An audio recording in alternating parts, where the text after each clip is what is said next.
I hope you're ready for the AEW review. It's Wednesday night, and you know what that means.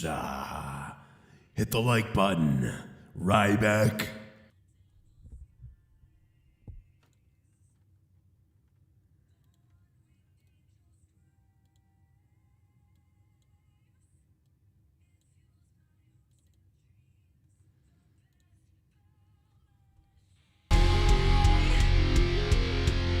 Let's go.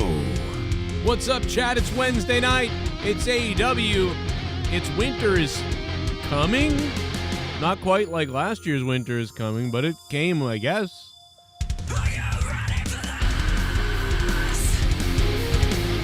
Let's go! There's a poll right now. Vote on it. There's a donation link. Drop it. Merry Christmas. Wow, okay, that was not quite the show I expected tonight, I'll tell you that.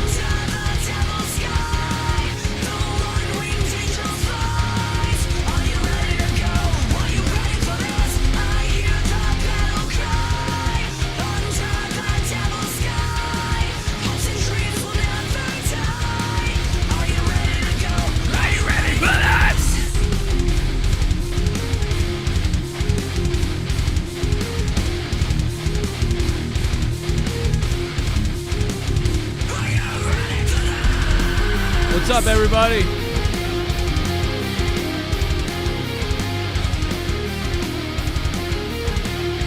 All right, that was weird.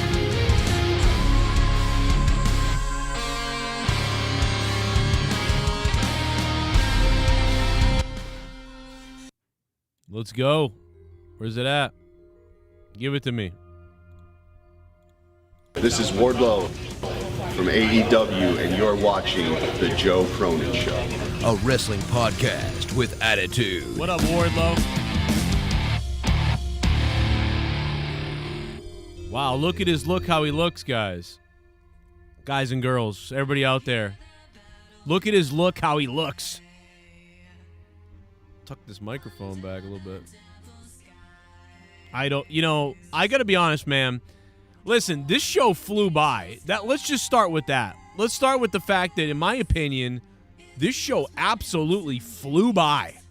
Like, this thing was over quick. I did not... I suppose it's the first match being an hour, so you only saw that first one match. I'm assuming that's what it is. The reason why the night felt like it just absolutely flew by. Like, insanely fast flew by, man. What was that? It's one of the weirdest pace shows, I'm pretty sure, weirdest pace shows that I've ever seen from AEW, number one. And I don't mean in a bad way. It's just, this is the probably, it felt like the fastest pace show I've ever seen from AEW. I don't remember a show. I mean, I know some shows have flown by. They felt fast, or they felt rushed, or they felt like, they were just blazing through. But, I mean, nothing is ever, in my opinion, felt as fast as this tonight. This was unbelievably quick that this flew by. This show felt like I am shocked how fast this show flew by tonight. And, is that a good thing? I mean, I think so, but at the same time, like, I don't know. It just flew by fast.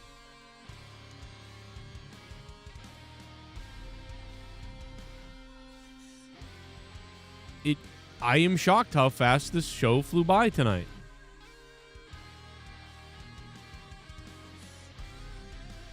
Some people said boring show. And I'm going to open up the Discord, so we're going to be able to be over there in a few minutes. And I can understand some people's thoughts on that, or some people thinking that. No doubt about it. I get it. But there's a poll up, and I want you guys to vote on that poll, because that match was 1 hour long. This was basically Shawn Michaels and Bret Hart, but without the without the end result, right? Without the ending result that we saw at WrestleMania 12. That's what really this was to me. It was a 1-hour match. I thought it was good. I mean, I don't typically like 1-hour matches, but I mean, it had some little build spots, some nice little build spots for the audience. Thought the crowd was pretty good. That lariat towards the end that exploded on Brian and he went flying and crowd exploded. I mean, that's what you want, man. That's what you want, that build up. But and I understand, do an hour to really sell that let's do an hour to really sell that this match could go on forever or that it's going to go or be this build up. But why? Why not make it a half hour? If you're going to go the distance for nothing, why not make it a half hour so everything else in the night has room to breathe? The night never felt normal. Because of the 1 hour, they just... And listen, I like when once in a blue moon there's a time limit draw. I really do. But they've done this a lot. And we almost never see time limit draws. We almost never see a time limit draw if there's a 5-minute match. We almost never see it if it's a 10-minute match. We almost never see it if it's a 20-minute match. And we never, you almost never see it. But once in a while you see it with a 30-minute match. And now you see it with a 1-hour match. I mean, it just seems a little backwards. It feels like time limit draws should once in a while happen in a 10-minute and a 15-minute match, right? But you would think you really wouldn't see very many time limit draws in a 30-minute match. But certainly you would never or not normally see one in a 1-hour match. But yet, we have one of our first ever 1-hour matches, and it goes to a time limit. And every time we have a half-hour match, sometimes they go to a time limit. But we've had a bunch of 15 and 10 and 5-minute matches, and only a couple of those have gone to a time. So it's just very strange to me. But I think it's close to being good and perfect and whatever else. But this was just a little too much for me. To spend the whole hour on this match was kind of wild.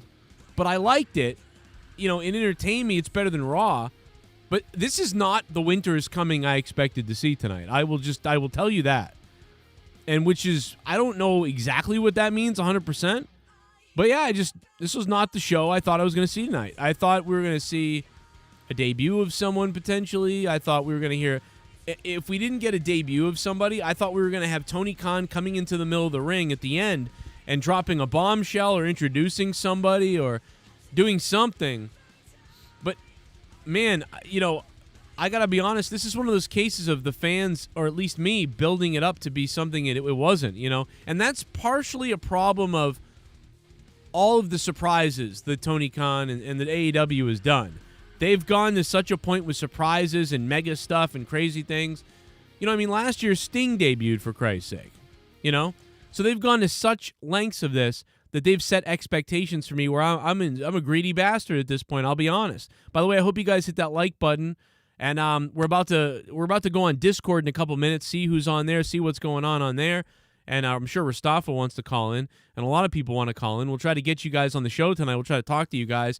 I really appreciate you guys being here. If you want to support me, support the show, you can click the donation link that I did pin and that is listed below. A lot of trolls and haters said we wouldn't even make $50 tonight, but I think we can do it, to be honest. I think we can do it. I appreciate that of you guys. Thank you so much for the support and what you've been doing. Super chats, whatever the donation link is down below, you know the deal. And I think I'm going to make a look at his look how he looks donation song.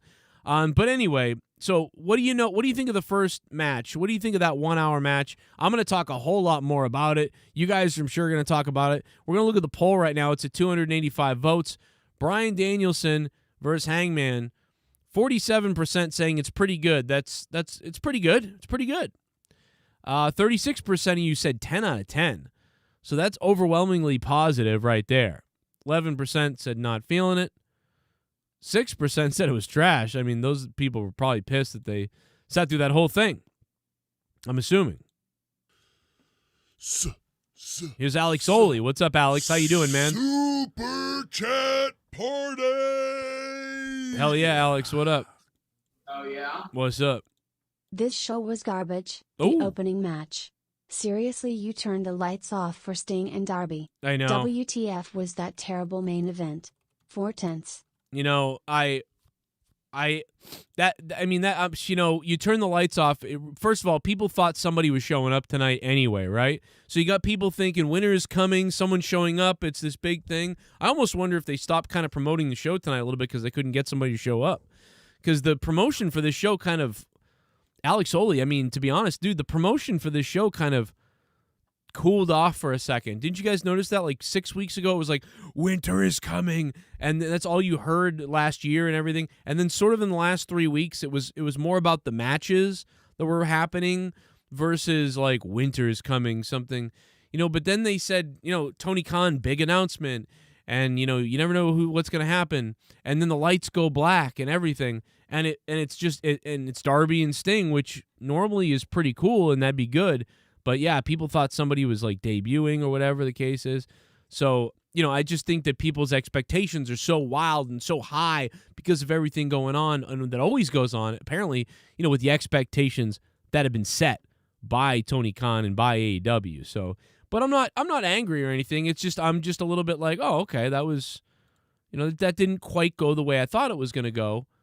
Although it went pretty well, it's just maybe my expectations are a little out of whack, I guess, and is that my fault? It's probably my fault, that my expectations are so, out there, I guess, I don't know. But, maybe it's our fault, for setting our own expectations too high. Winter is coming, I don't know.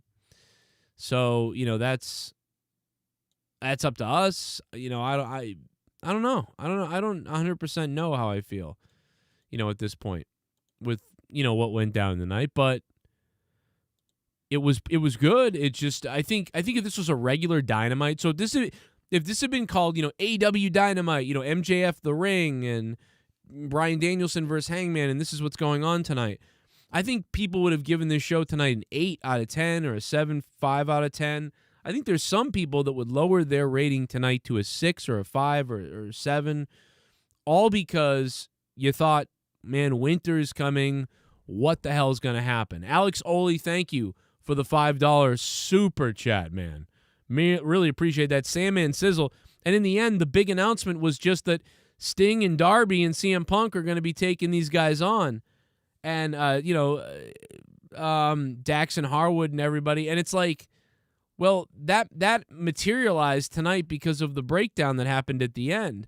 And then suddenly Tony, Schiavone is like, oh, and Tony Khan has made this the match for next week. But it was like, how did he know that was going to be the match? Or did they know already? What? And we thought Tony Khan was going to come out and announce this. I mean, one of the funniest things was the Ryback comment, dude. MJF cut a promo and said, that we're going to go over the promo that MJF cut in a minute because it's fucking hilarious. I mean, MJF's promo was fire, bro. That Ryback shit murdered me. Like, it murdered me, dude. It's easy to forget I'm a top name in this industry, and I was born in 1996. I'm the only top talent that's young that matters. I'm about to be a 3-time Dynamite Diamond Ring champion. Dante, you may have the charisma and verbal ability of Helen Keller. It did feel like a troll job. On Quaaludes. Dude, Helen Keller on Quaaludes, that's fire. But you're a freak athlete, I'll give you that. But unfortunately for you, I could beat you with a freaking headlock takeover. Yeah, that's what I want to see. Because I don't claim to be the best in the world. I just am. That shit was hilarious, bro. And that all I do is use low-hanging fruit. Ooh, man, MJF going wild right now.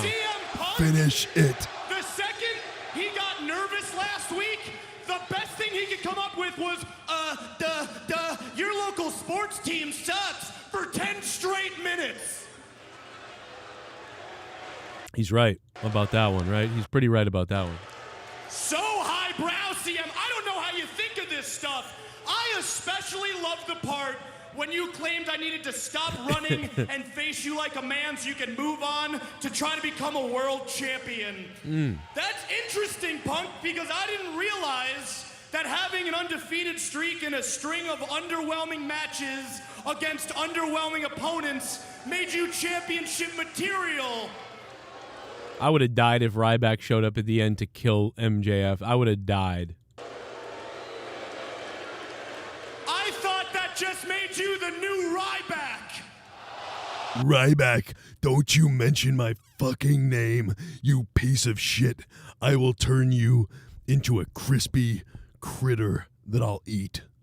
I'll put you in a hamburger. What I'll do is the next time I'm doing a food video where I'm eating some chicken nuggets or I'm eating a burger, I will cook your breasts. I will eat and cook your breasts. All right, Ryback. Let's not cook people's breasts, bro. Let's relax. Looks like my little ass needs But Charo, shaving. what's up, man? Where was Bray Wyatt? Where was Bray Wyatt? Where was Bray Wyatt? Where was Bray Wyatt? On a movie set. Bray Wyatt? Where was Bray Wyatt? He must have been so excited for a week just for Bray Wyatt to not show up. A lot of people. Why can't we have him? What are we waiting for? I'm betting the movie. It's got to be the movie. I mean, dude, what were they doing tonight? You know, I don't know, man. It was weird. Then they put the lights out at the very end too, which made people think like, why did Darby? I mean, listen, it worked. It just was weird because it was winter is coming, right? And on top of that, but it was good. It was a good show, and you know this. Very HBK and Bret Hart like that 1 hour match, but without the payoff ending, and not quite as good, but close. Ho, ho, ho, oh shit! It's Christmas time, guys. Ho, ho, ho, I got too drunk on Christmas night. I got too drunk on Christmas night. Who's getting drunk on Christmas? Let's go. Let's go. I got too fucking drunk on Christmas night. I got too fucking drunk on Christmas night. I should've hung myself from the Christmas lights. I got too fucking drunk on Christmas night. Come on. I hope Santa runs me over with this goddamn sleigh. I should've got drunk on Christmas. Solid show, but I think it had an underwhelming finish because people were expecting Wyndham to debut. Exactly. The show was very quick with only 4 matches. Still enjoyed the hell out of Hangman vs. Bryan and can't wait for a rematch. Overall 7. Wow. 5/10. Wait. Oh, 7.5 out of 10 from the Soundwave 92. Yo, Soundwave, thank you, man. Thank you guys for the dono drops. If you guys want to donate, the link is down below in the description box. Just expand the description box or use the link in the chat. That is the top donation of the stream, man. Thank you, Soundwave. Soundwave, getting my family presents for this Christmas, one dono at a time, man. Thank you so much, man, for that support, bro. Thank you so much, man. You don't understand how much it means, bro. Thank you so much. $31, top dono. Thank you, man. DJ Scandalous says, garbage show. Yeah, I think there's going to be a lot of people that were a little irritated tonight by this, which, again, if this was a regular Dynamite, I think would have done all right. Would have been a night. This would have been a solid 7 out of 10, maybe 8, 7 or 8. But I think because of the trolliness and stuff, you know, but you know, one thing that's good about this, even though it's a little bit disappointing in a way, some of this show, or more for that we worked ourselves up into something. One of the good things about it is it shows that once in a while it doesn't happen, right? Because almost every time we all thought something crazy's going down, oh, this is so predictable. You know, it doesn't happen. You know, if Wyndham had shown up tonight, it would have been like, wow, they really, every time there's something big, someone shows up, you know? And that would have just built up that expectation even more. So, you know, the one good thing is that kind of holds that more, makes that more valuable in some ways, you know? But you did get an interesting 1 hour match, I suppose. And you did get some other stuff and the promo from MJF at the end, but everything felt rushed tonight after the 1 hour match. You had the 1 hour match. I mean, dude, the women's match, I blinked. Serena Deeb in the rubber match. Dude, the rubber match was nothing. I don't think I'll ever remember the rubber match. They had a rubber match. I don't even really remember much of what happened. And, one thing, too, is people complain about the commercials in a 1-hour match. But, to me, it just reminds me of football or something. You're watching a football game, but you don't miss any of the action in a football game, so it's a little different. And you don't miss any of the action in a hockey game. They take a break, So it is one of those things that, not a lot's like it, but like wrestling, where they go to commercial while they're still wrestling, No sports mostly goes to a commercial. Imagine they're playing football that's second down, and then all of a sudden, we got to take a quick break and pitcher and pitch, and all of a sudden you're like, oh my God, no. And it breaks up the flow of the game. So it really does have that effect. You wouldn't take a break in the middle of a movie. You wouldn't take a break in the middle of a play, like a theater play. You wouldn't take a break in the middle of a sports event. You know what I mean? So, it's weird because wrestling is both things. And this goes for WWE, this goes for AEW and everything, right? So basically, the problem is you got, not only is it theater, but it's also sports. So it's sports and it's theater, and you're getting those commercial interruptions. A place where you normally don't see interruptions, theater or sports, and yet in AEW and WWE, you get these commercial breaks and in the middle of a match, and it gets weird. It does. I get why people get pissed off about it, or why people get, disrupted by it, and they get aggravated by it. I get it. Breaking news, Brody King has signed with AEW. Brody King. I don't even know who that is. I'll just be honest. I don't know who that is. I don't know. I don't know who Brody King is.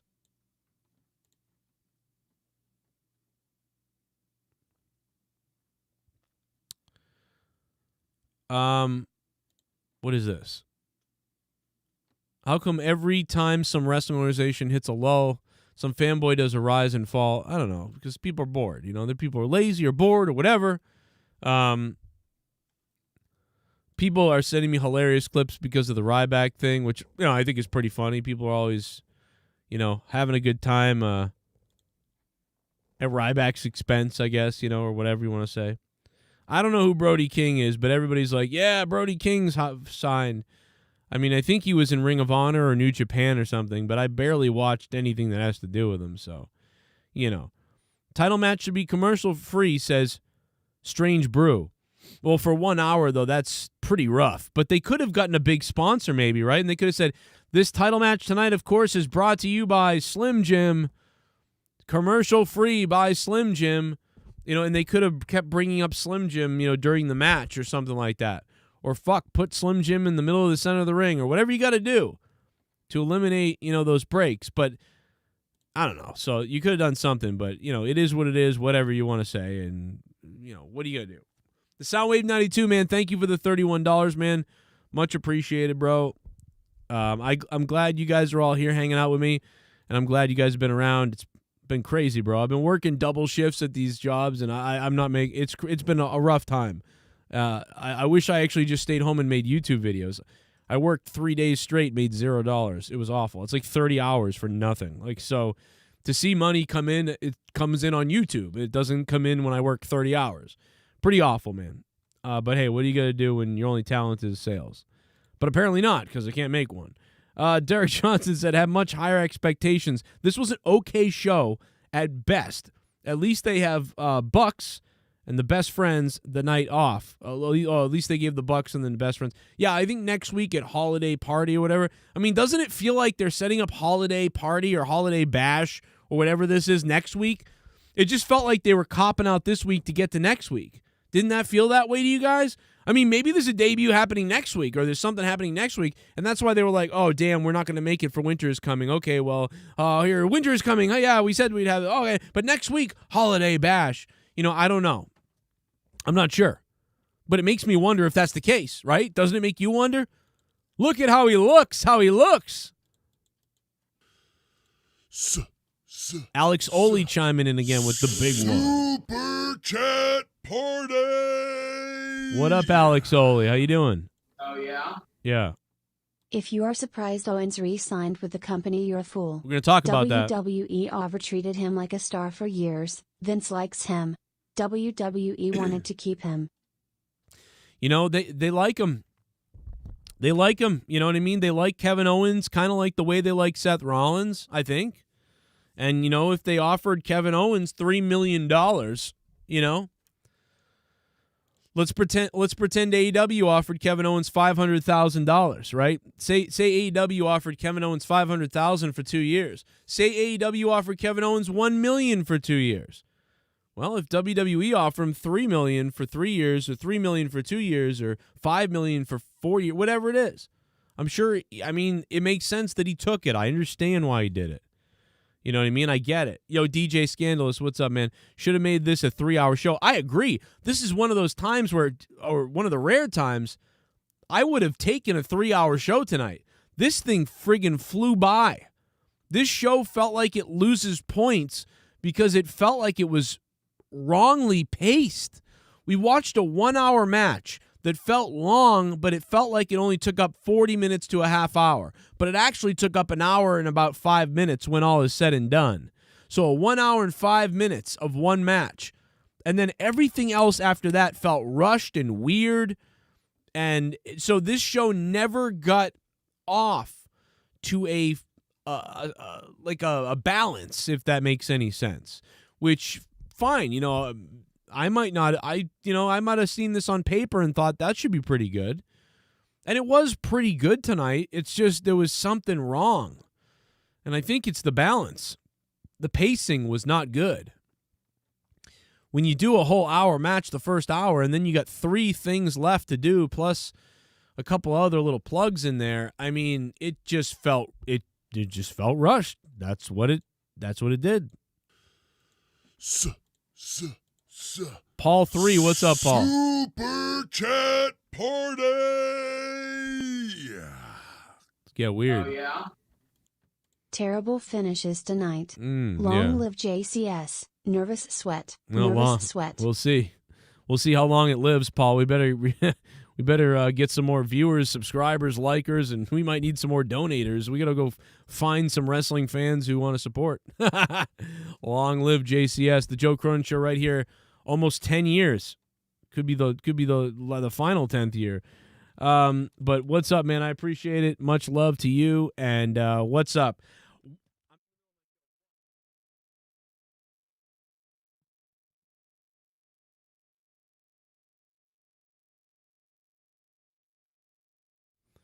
So Daniel Bryan, you know, looked in great shape, looked great technical wrestling. Hangman Page, pretty good too. I saw some people mention that, like, oh, he doesn't have the moveset to be out there an hour. You know, I don't know what that means exactly. I thought he was fine. You know, they did a bleeding stuff. They did a lot of blood. They talked about the ring post, you know, being jagged and stuff like that. They set that up, and then, it makes sense. I get it. I thought it was nice. You know, nice match. Just, again, the pacing was whacked out tonight, you know, and you're going to have that with an hour match. Maybe they should have done this match last, you know, and they should have ended the first hour with the lights out Darby CM Punk and the MJF thing. I think maybe that is true if you'd flip-flop these things. But then it would have appeared too predictable because then you would have known that the match was going to go a full hour because you're like, oh, well, there's nothing else left. Or you would have believed somebody was showing up for sure because they would have all this extra time or, you know, something like that. So, yeah, I don't know. I'm not sure 100% of what, you know, you could have done here. They need to make ads the smaller screen. Yeah, you know, I mean, I agree, but I don't think they're going to do that because I think the point at least is to get the ad in there. So, you know, I can't see them doing that. Oh, yeah. We got a new subscriber. Ooh. Yeah. It's Josh. What's up? Out. Josh, thank you for subbing to the channel, man. What's up?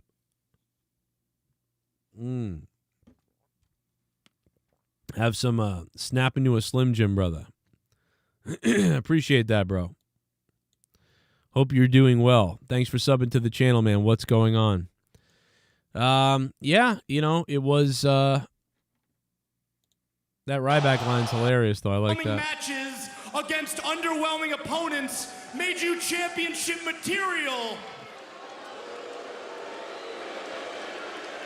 I thought that just made you the new Ryback. I deserve a title. Rysack. Did you just call me Rysack? Yeah, he called you Rysack. Dude, that first hour, it's hard to believe, man. They went over, it actually went longer than an hour and 5 minutes, guys. The next thing we see on AEW, after that 1 hour long match, oh my God, it's Christmas time! My wife! It's Christmas time. Gotta get the gifts. Santa's on his way. I wanna make a porn in Santa's sleigh. It's Christmas time. It's Christmas time. Let's get it on. It's Christmas time. It's Christmas time. It's a Christmas song. It's Christmas time. This is a fucking Christmas song.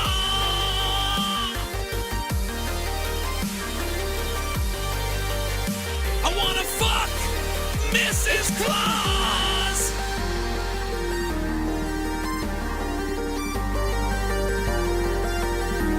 It's Christmas time. Hey Joe. Didn't get a chance to see AEW. Should I bother watching it? Shout out to the chat. Hey Pico. Much love, guys. Merry Christmas. Damn, Shell. What's up? Merry Christmas, Shell, and I can't wait. Shell sent me a Christmas present in the mail. Actually, you know what? I still don't know how Shell got my address, but she's sending me a Christmas present in the mail. I might have given it to her. I don't remember. Or she got it from Jake or somebody. Or she just was in one of the chats one night. I don't know. But either way, it's coming, man. Shell, I'm excited. I'm pretty excited, Shell. What up, by the way, speaking of addresses, shout out to SITH NEGAN, man. A little while back, SITH was like, yo, and we don't have the monetize this belt yet still because it's with Jake, and SITH was like, man, I should have just sent it to you. You should have just let me send it to you. And I was like, I would have let you send it to me. I almost sent SITH my address the other day because I was like, it's not about that, man. So SITH, if you wanna send me a car bomb or something, I'm just kidding. But shout out to SITH, man. I see him moderating here for us, I believe. Maybe. I'm not sure. That's somebody else maybe, but I thought I saw SITH. What's up to SITH? But Shell, thank you for the 1225, man. You sexy mama. Come on down. No, I'm just kidding, but I can't wait to open the package. I'm going to probably open it. Should I open it on a show, Shell? I'll open it on a show. I do think that you should watch the show. I think the 1 hour match is kind of entertaining for you. I think it will be more entertaining knowing that nothing major is happening here. It's just a nice show tonight. I think knowing that will be better for you. But really it's MJF's promo at the end, and the ending is kind of fun in a way, and the 1 hour match is interesting to watch. It's pretty good, but it's not as rewatchable. HBK versus Bret Hart isn't even that rewatchable from WrestleMania. There's only been a few times where I've sat down and watched that entire match again. Most of the time when I put HBK and Bret Hart on from WrestleMania 12, what I end up doing is I put it on, I enjoy the entrances, and then after a few minutes in, I go, damn, this is long, and I fast forward to 15 minutes left or 10 minutes left or something. But then, you kind of miss all the cool spots in the match. And, so if there was ever a highlight video of that match, if it's on YouTube or somebody's done it, that would be the best thing ever. If you could highlight some of the crazy moments in the match, you could have a 15-minute highlight video. That would be really fun to watch, probably. And I would say the same for this match. If you could highlight most of the stuff and then maybe have a 5-minute run during a couple of segments, and shrink this down into 15, 20 minutes, I think that would be really entertaining. But, you should watch it once all the way through, I think. You should check that out. But rewatchability on this, probably not going to do it because it's meaningless in the end, and it's not that crazy. if they had done some whacked out shit that was just wildly insane and, it was a hardcore match and people were jumping off ladders and exploding through tables and just going friggin' crazy and shit, then, it would have been pretty good. I don't know.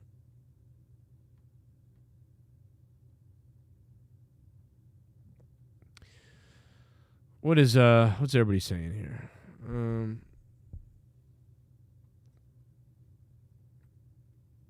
Hey, we got AJ. Why are you guys muted? Mustafa, why are you and AJ Adams muted? That's weird. That's fucking bizarre. I don't know why you guys are muted. I fixed you, but I don't know why you were. That was weird. Unless you muted yourselves, then I get it. You know what I mean? I'm not sure what that is. It's very strange. Let me go back. Let me go check out the donos real quick, and see what's going on. We got the Soundwave 92 is the top dog tonight. I want to appreciate his ass for that $31 drop. I'm gonna hang out with you guys a bit, so hopefully you guys are ready. I'm gonna go to the chat in a second, and let's see what's up. Shit bum from Shardy. You know what the problem with wrestling today is? What's that? Not enough people being thrown through barbershop windows. 7/10 tonight. Look at his look. How he looks. Look at his look, how he looks. Should I make that a new dono? Ryback responded to MJF on Twitter. We'll have to go check that out. Yo, Shardy Janetti, thank you for becoming a $5 shit bum, asshole. What's up, man? Appreciate that. We'll have to go check that out, man. We'll have to check that out. Let me check the dono list. I don't know if we're gonna hit this goal. Probably not. We had the troll in here earlier that says, Joe, you haven't cracked 200 in a long time. You pussy. You're gonna lose everything. You scumbag loser. Well, here you go, troll. I'll put it on the screen for you right now. Let's find out what happens tonight. So there, I put the goal on the screen for you. We'll see. Is the troll right or not? We'll find out. We're going to go to Rastaf in a second. I'm sure he wants to talk here. Probably wants to go pee-pee on me or something like that. So I'll jump in the chat here for a minute so Rastaf can hear me. AJ Adams is here too. What's up, you lovely doggies? Man, this show sucks. Really? Wow, AJ Adams not liking it. Well, the first hour was pretty good. Well, no, tell me why it sucked, though. A lot of people said that. A lot of people were not happy tonight. Because the second hour was a rush, and they were promoting people going to show up, and nobody showed up, and that pissed everybody off. Did they promote anybody showing up, or did we just thought that in our heads? I mean, they were like what happened last week at the beginning when MJF, the lights went out, the flickering, you remember? Yeah, I mean, it felt like something was going to happen. I definitely agree with you there. It felt like something was going to go down, and it didn't. That's really what just pissed everybody off. That's what I think did it. Yeah, that's what you think did it, and that's what I think did it. I think you're right. I think it pissed some people off. And then, MJF, that was kind of rushed. You know what I'm saying? Yeah, it was kind of rushed. Mustafa, what's up, man? What's up? Can you hear me, Joe? Yes, I can. What's up? Oh, man. Oh, boy. Here we go. I can't wait to hear what you guys say. Brother. Oh, God. You said it to the top of the hour, brother. This went so... It's actually been a while since I've actually seen a wrestling show that went this fast. Right. As of late, we've been seeing like top title matches start the show. I'm not a big fan of that. Yeah, the world championship starts the night. Yes, I know it's a little strange. Oh man, you are breaking up, bro. You sound like a robot, bro. You sound like a robot right now. Move to the better part of the house. Holy shit! You want me to go on my phone? What are you broadcasting up? I don't know. I don't know what you're saying because you're like, but when you talk, it goes. Go listen to the stream. Yeah, it's crazy. Okay, man. Get that white guy internet. Come on, what are you doing? He's in the trash can or something. Come on, man. What are you doing? Or he's in Mr. Santos' house. Oh boy. Yeah. Oh boy. Yeah, you didn't sound good. Well, but so AJ Adams, yeah, man. Well, so what's up? I mean, like, I get it. It went by fast, bro. This is a short show. Felt And like. Dante, he's a black cracker. I'm sorry. I don't like Oh my God. He is. He albino. He just stands there like he pissed his pants or something. I don't know. He's just looking. Doesn't he kind of look like John Cena, like mixed with Travis Gordon? No, he's just like a fucking nerd. Is what he looks like. Looks like a nerd. Jesus Christ. Hey, look at me. I'm a piece of shit. I mean, you know what I'm saying? Yeah. Oh my God. Man. Well, I mean, I think he looks kind of like the stuff in a Tears bar. Like if his mom screwed every white guy in the damn neighborhood. Looks like. Oh. Oh my God, bro. Well, Ryback did respond on Twitter, so we're gonna go take a look at that. Shout out to Derek Hance in the chat. Let's go see if we can find it. I'm not sure. I can't. Well, you know what it is? I can't see it because I'm blocked from Ryback, so I got to go to some weird. Oh, here we go. I found it. Ryback said this. Thanks for the shout out, MJF. Now you have your big chance at being enhancement talent working with an underwhelming opponent. And then he showed a picture of CM Punk from UFC all bloodied up. So Ryback kind of goes after CM Punk, that's gorgeous, you know? If I was black, I would be. If I was Ryback, I'd be. I'd be Ryback. If you were black, aren't you? You are black, aren't you? No, if I was Ryback. Well, you're kind of. I'm white. I'm white back. Did you know that I'm white back? White back. I'm white black. I'm white black. White black. That's pretty funny. Yeah, I don't know. So he's going after him. I mean, that's all he said. I'm sure he's gonna start tweeting out that he's gonna sue somebody tomorrow or something. You know, I'll sue them for using my name, just like I'll sue Joe Cronin, that piece of shit. I never told Joe Cronin I want $2,000, but that's what he said. You know, it's like $2,500. Yeah, but he did want $2,000. You know, yeah, I'm pretty sure he did. He did. No, Pat Buck wanted $2,000. He just didn't tell Ryback. Well, they could get a room and screw each other, but anyway. They get a room and screw each other. And the fans come in waves. It'll be busy for 20 minutes, slow down for 5, busy for another 10. And Mike Johnson came over, and I don't believe you guys ever met before. No. And he's like, is when our buddy, the entire demeanor changed right then and there, because it was like, hey, buddy, because I didn't know who he was. And then the entire mood kind of changed. And because obviously there's not going to be any physicality. And, imagine Ryback beating me up when he's talking about beating me up here. He's like, obviously there's going to be no physicality, you know. Like, imagine Ryback beating the shit out of me at WrestleCon. That would have been hilarious. Like, I would have. Imagine him beating me off. Named Joe Cronin. Ryback, or professional wrestler. A bottle of steroids. It wasn't part of the show this Friday at WrestleCon for WrestleMania in town, where professional wrestler Ryback attacked a wrestling news podcaster or a YouTuber, Joe Cronin. As much as I've told you, the pit of spikes. Death to these certain people that the thoughts that go through the head. So this guy, right here, Ryback has said that Pat Buck basically that he's wished death and murder and stuff on me in private to Pat Buck about dying. Like, it's weird. Like, that's weird. Yeah, you know what? Let me tell you something, Pat. These people should die. Like, and then he goes, yeah, you know how I talked to you about how I wish death on these people? It's like, what the fuck? But obviously, we cannot conduct those sorts of activities in society today. Do you want to explain the pit of spikes? I don't know if people have a visual. Of spikes. I think Mortal Kombat. I am thinking just more, very early man days. The Roman gladiator days. I would take Joe Cronin out back and kill him in a pit of spikes. Finish it. But yeah, that was what a wonderful time. It's always fun to go back and listen to that because it's always just fun. I think he's fun. I wish you would, get more involved in stuff. I actually root for Ryback a little bit. He's kind of like a piece of shit, but like I'm a piece of shit kind of. So like, whatever. I root for him. Yeah, you should have slapped the shit out of him. I could. Should have. I could have.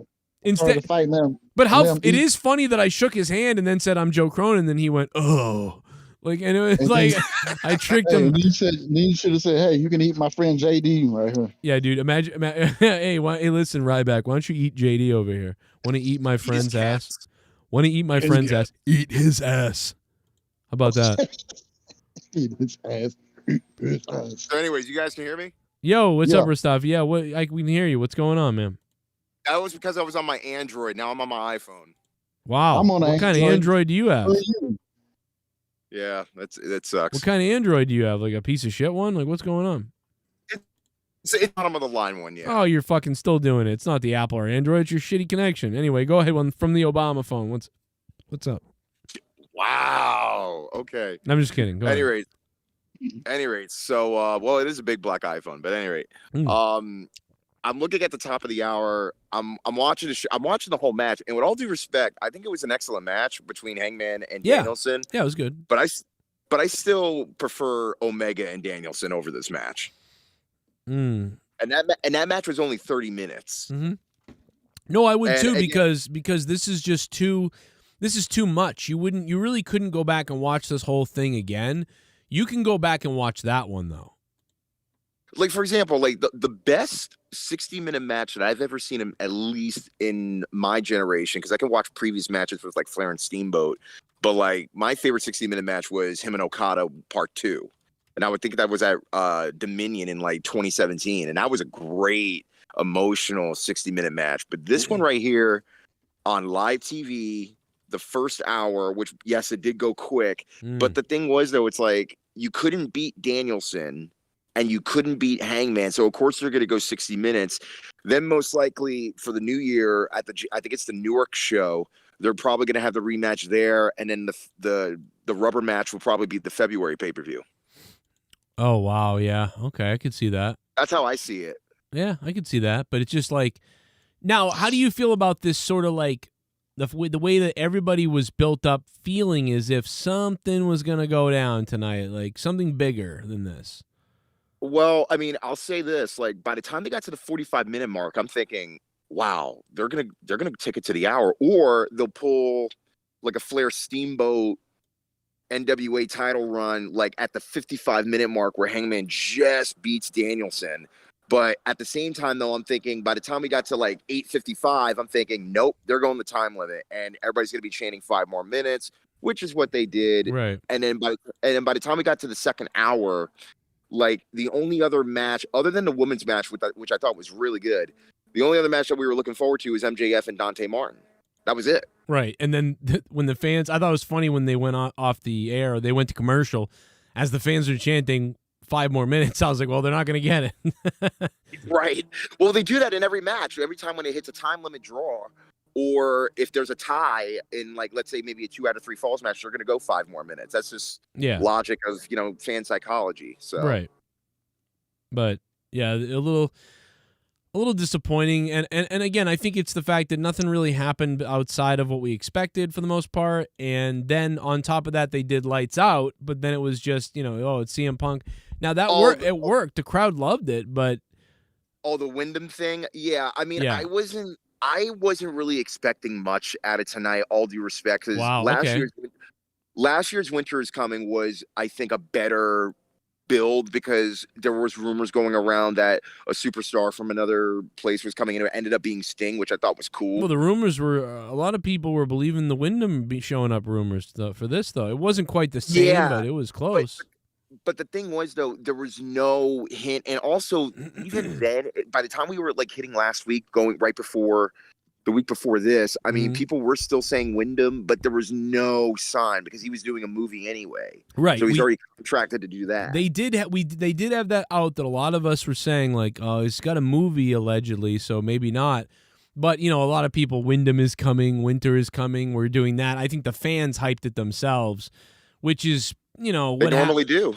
Yeah, right. But it's also just, that's what happens when, Tony Khan and AEW are just constantly delivering these surprises on these little shows. So I think people finally, but I think it was necessary to like miss finally on that because, and that might make it more surprising when someone does come again, because for the past couple of years or 3 years even, it feels like, or 2.5, whatever AEW's been around now, it's just felt like they're always delivering surprises. Like, well, now we know for sure that tonight, well, as of today, rather, Kevin Owens is staying in WWE. I think he got a 3-year extension on his contract. We know that Wyndham, he doesn't. Well, again, we don't know what Wyndham's going to do within like the next year, so that's still up in the air. There's a lot of ROH guys that are floating around, probably just trying to get over just by using the internet alone, and trying to get booked in smaller places and smaller territories. Yeah, and it's a sad that we have this isn't sad. We have like the Briscoes doing promos trying to get booked in AEW as the Ring of Honor. And is it really sad? I've been doing it for 10 years. Put me on commentary. I can be your commentator. Here's a clip of my commentary. Hey, commentate me. I've been doing it. They'll be there pretty soon. No. But I would like to see the Briscoes, because I barely ever see them wrestle ever, because Ring of Honor is not really main presence on regular syndication.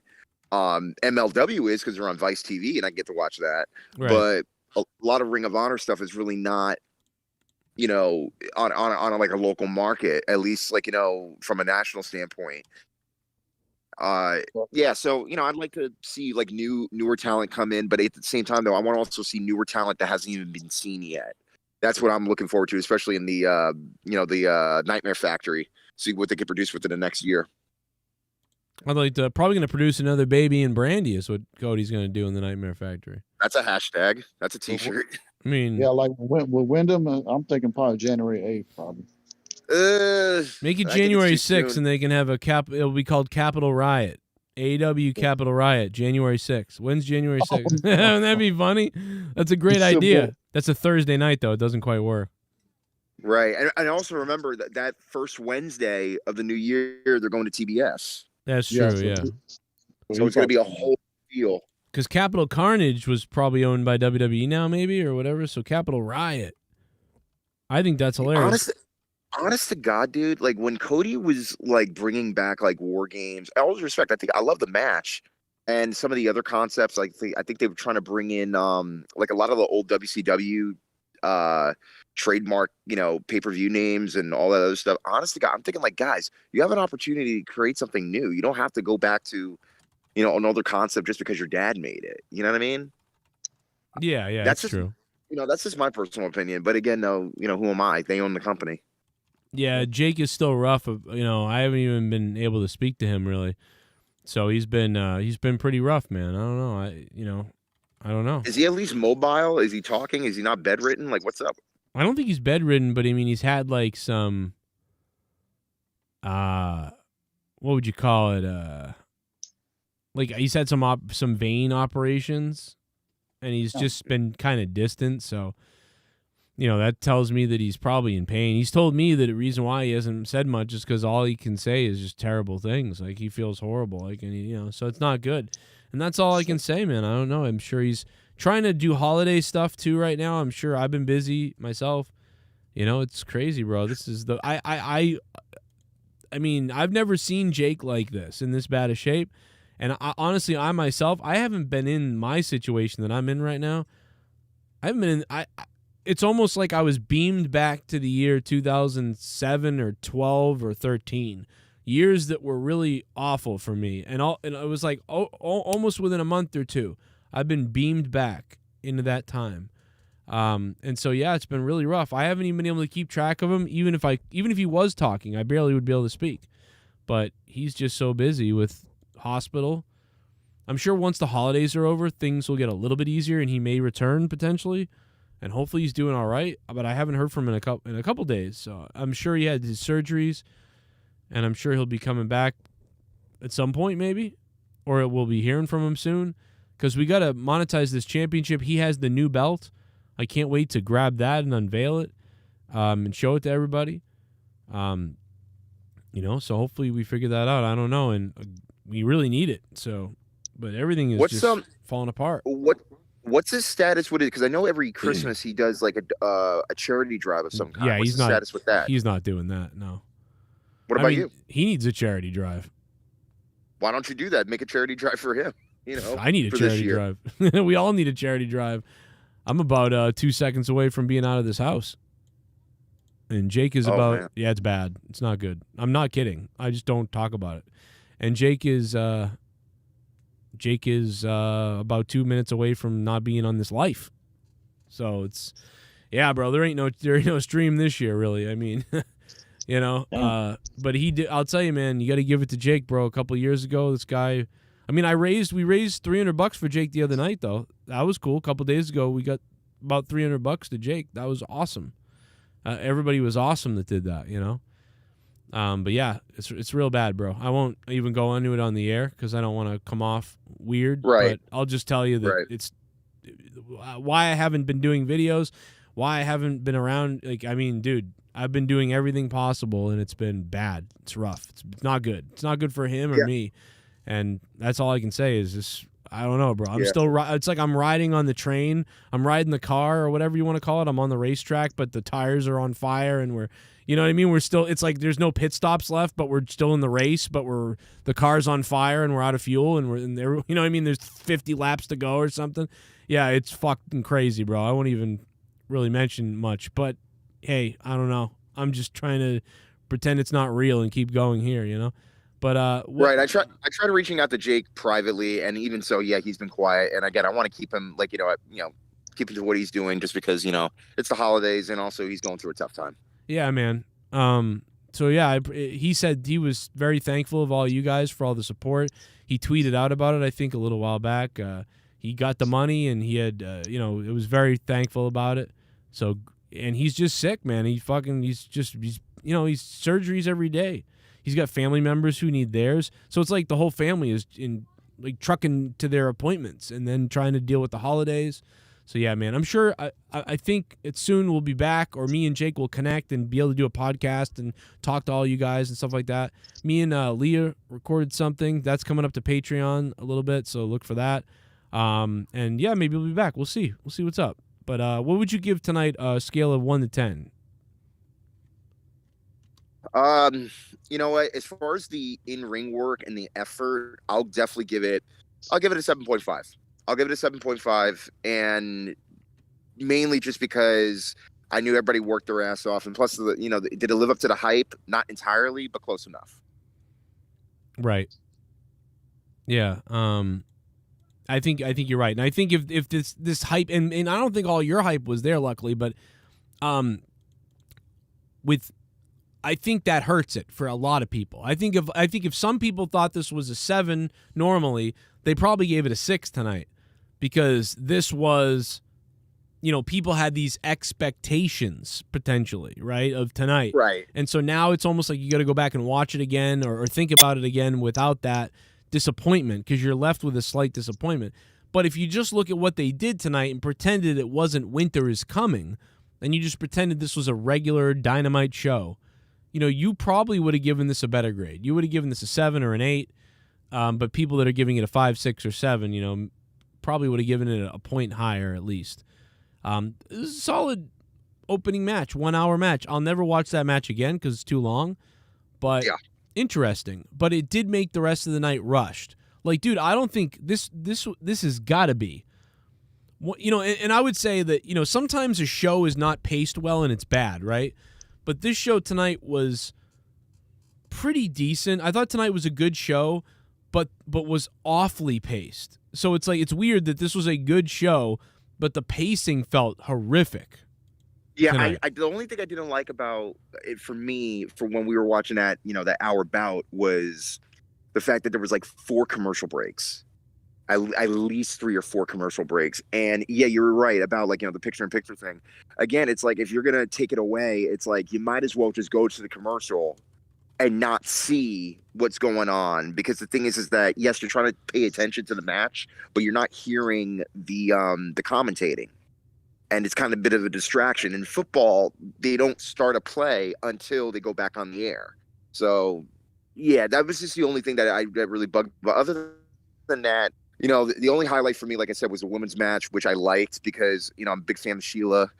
Love what she did. Love her in the ring. And, the main event, we already kind of knew there was going to be a three-peat for MJF, which was good. You got the heat on the crowd. Now we're getting a 6-man tag, I believe, this Friday, right? or next Yeah, week. so now it'll be next week. I don't think it's. Wait, is it this Friday? Is it? Because I know we have the 10-man tag this Friday. Wow. No, I think it's which- next week. I think it's next week at Holiday Bash or something, he said. Yeah. Oh, yeah. Or maybe, yeah, no, you're right, maybe you're it's next Friday next week. Not this week's Friday, it's next Friday, because that's the 24th. Right, that's Christmas Eve, and they're taping everything. Well, they're taping everything tonight, and then they're going to be taping everything for next week, so everybody has like a good Christmas weekend, and then they come back next week for, I guess, like the New Year's week. But yeah, I mean, everybody's really building up towards the New Year shows, which the Newark show is going to be happening. I think January. I think it's the 5th or the 8th, one of the two. No, it's the 5th because the 8th falls on the Saturday. But I'm going to see if I can go to that. And then, of course, the February pay-per-view, which is pretty much where we're going to have the MJF CM Punk match, and most likely the rubber match with Danielson and Hangman Page, which most likely Hangman's going to be going over. I don't see Bryan taking the belt this soon. Yeah, I don't think so either. Because I know that they need heels, but why would you want to rush Hangman's reign when he only just got the belt, like, in November?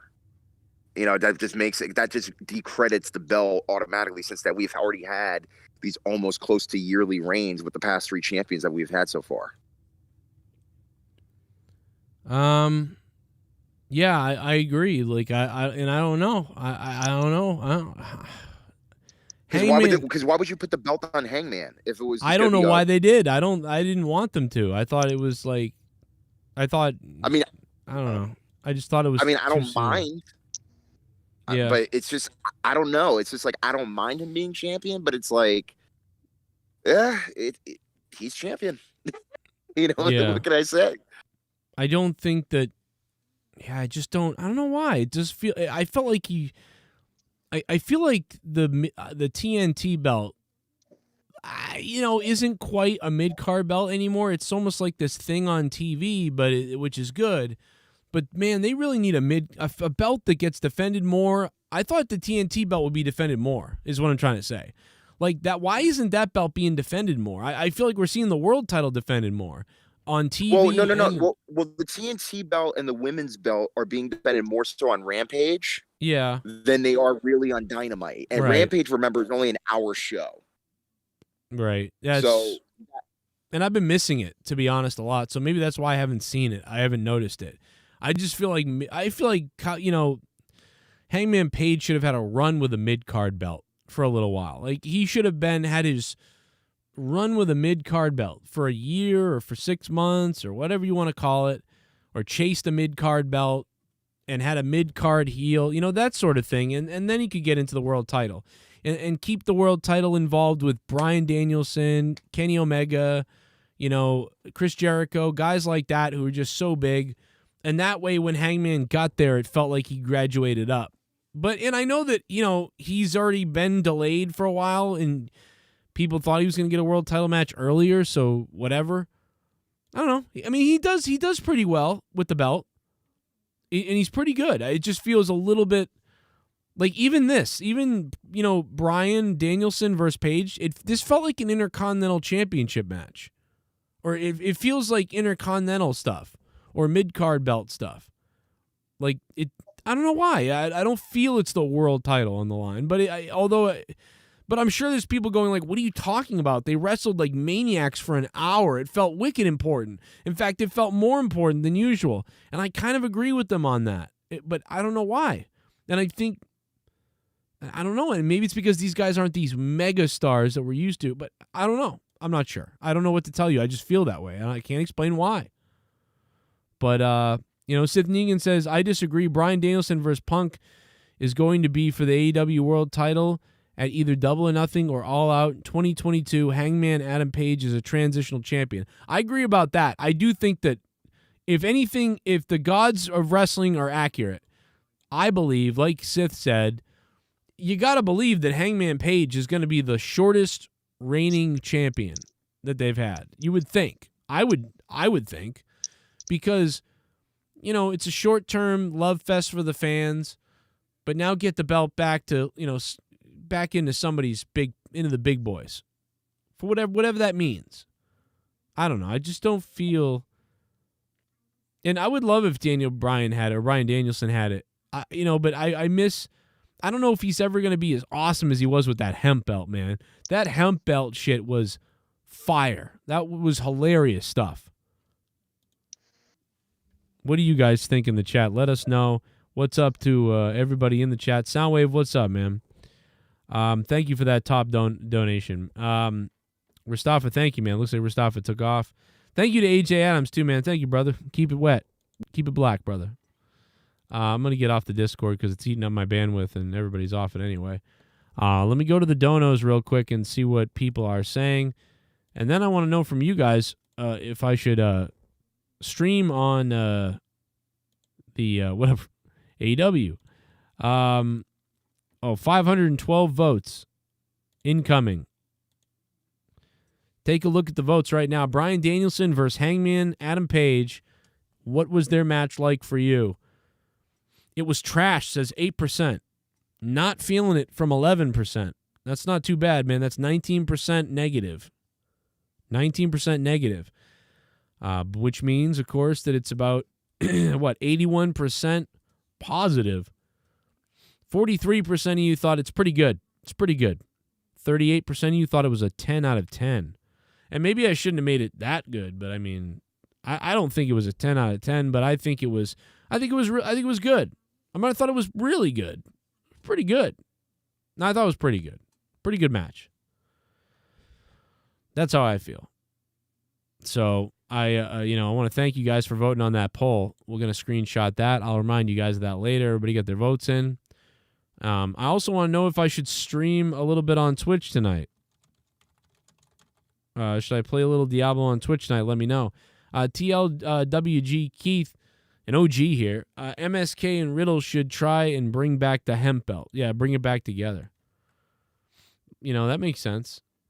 Dude, that belt was awesome. That heel run that Bryan Danielson had in WWE, where he did that, was great. But you know what I thought was crazy again?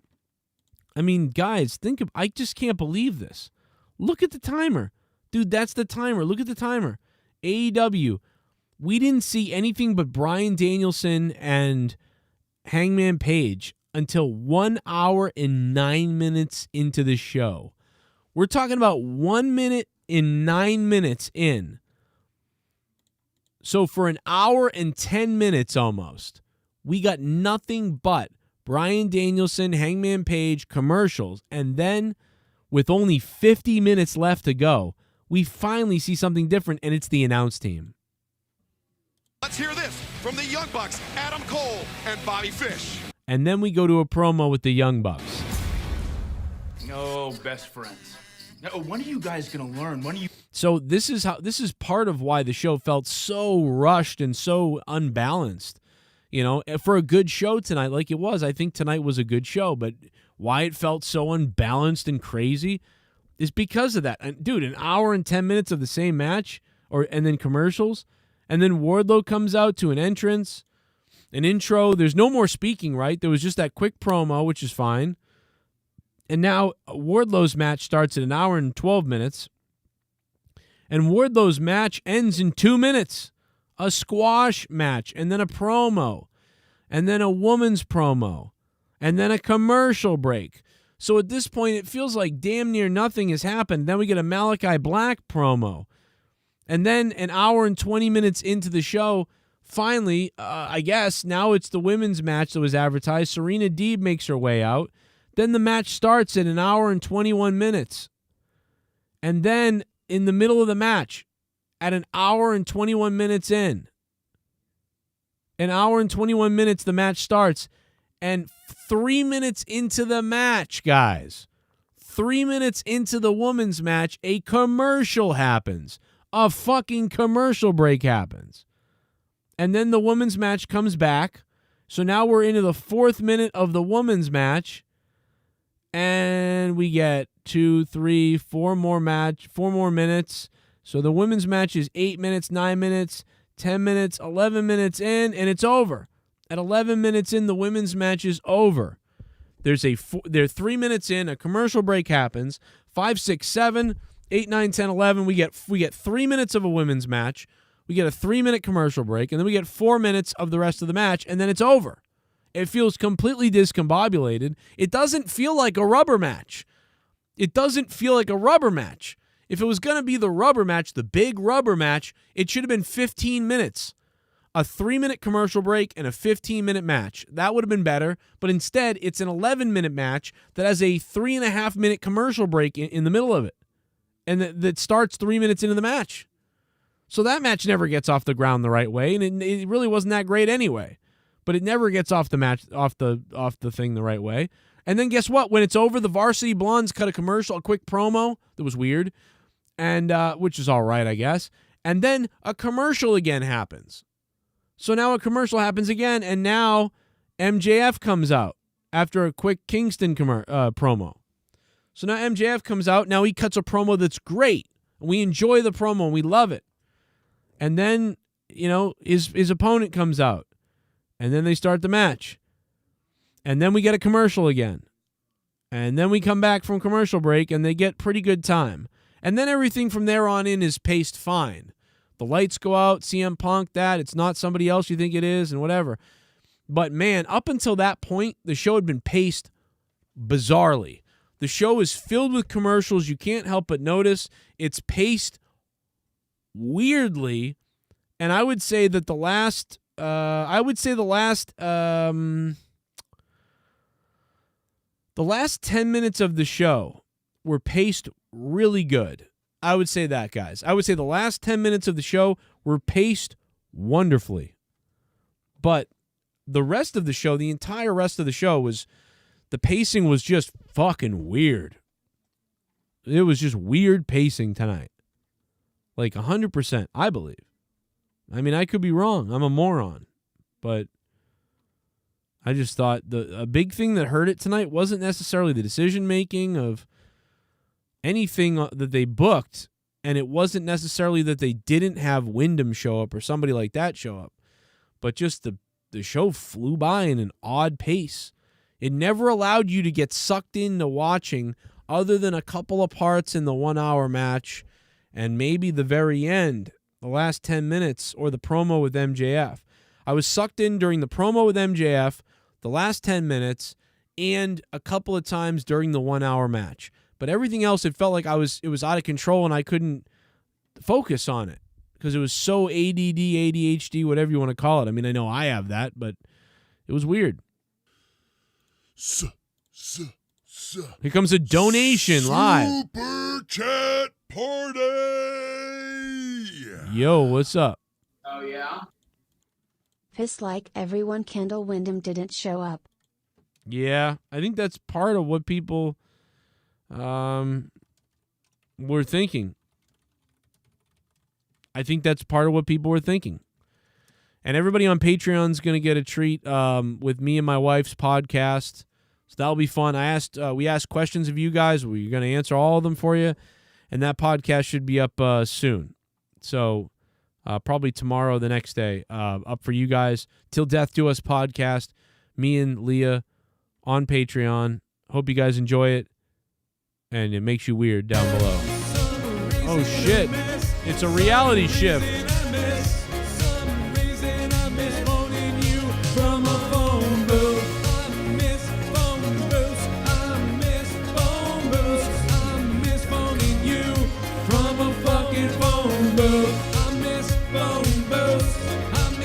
Kendall Wyndham.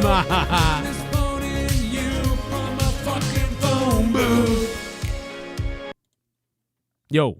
I seriously can see Eric Rowan, Wyndham Rotunda, and Braun becoming some kind of White Walkers faction man from Game of Thrones. Imagine that, dude, if they'd called themselves the White Walkers. And I mean, would they get sued for that, though? Or if they just called themselves the Walkers? Can you imagine if they called themselves the Walkers and they showed up tonight, Reality Shift? And they came out of the tunnel tonight with white eyes. They put like eyes in their. They put the contacts on with white eyes, and they came out Bray Wyatt, Rowan, and Braun Strowman. That'd be crazy. That would be, dude. And that had gone down tonight, and there was 3 people. It could have been 3 on 3 other people. It would have been wild, dude. That would have been something to see. What a great, interesting idea. That'd be racist, though, yeah. The White Walkers. Yeah, that's not good, right? That'd piss some people off, you know? Oh, shit, bro. We're at 20% goal. Take that to the trolls. 20% goal. Unbelievable. The Proud Boys. They'd be the really Proud Boys. Or the Very Proud Boys. And here comes, they're calling themselves the Very Proud Boys. The Very Proud Boys. The Very Proud Antifa QAnon Boys are coming out. Oh, my God, that'd be great. Imagine if a group was called the Very Proud QAnon Antifas. Oh, that'd be wonderful, dude. If somebody had the balls to do that, how funny that would be. And then they came out and said, we represent all the scum of this country. We are the singing, dancing, fucking turds of this country. Oh, bro, that'd be so funny. And look at his look. How he looks. Die, you fat asshole! Surprise, bitch. One more. You shoot me? Joe, I swear to God, if you don't stop, I will shoot you, Joe Cronin. Oh, there you have it. The threat of violence. The threat of being killed and shot. What does he think he is, Dr. Earl? Die, you fat asshole! I'm coming for you. I bet you are, Leah. You were earlier today. Come, you fucking crazy fuck. Oh, bro. Hey, Reality Chef, thanks for the $7, man. Appreciate it. You beastoid. Soundwave 92 is still the top dog, though, with that $31.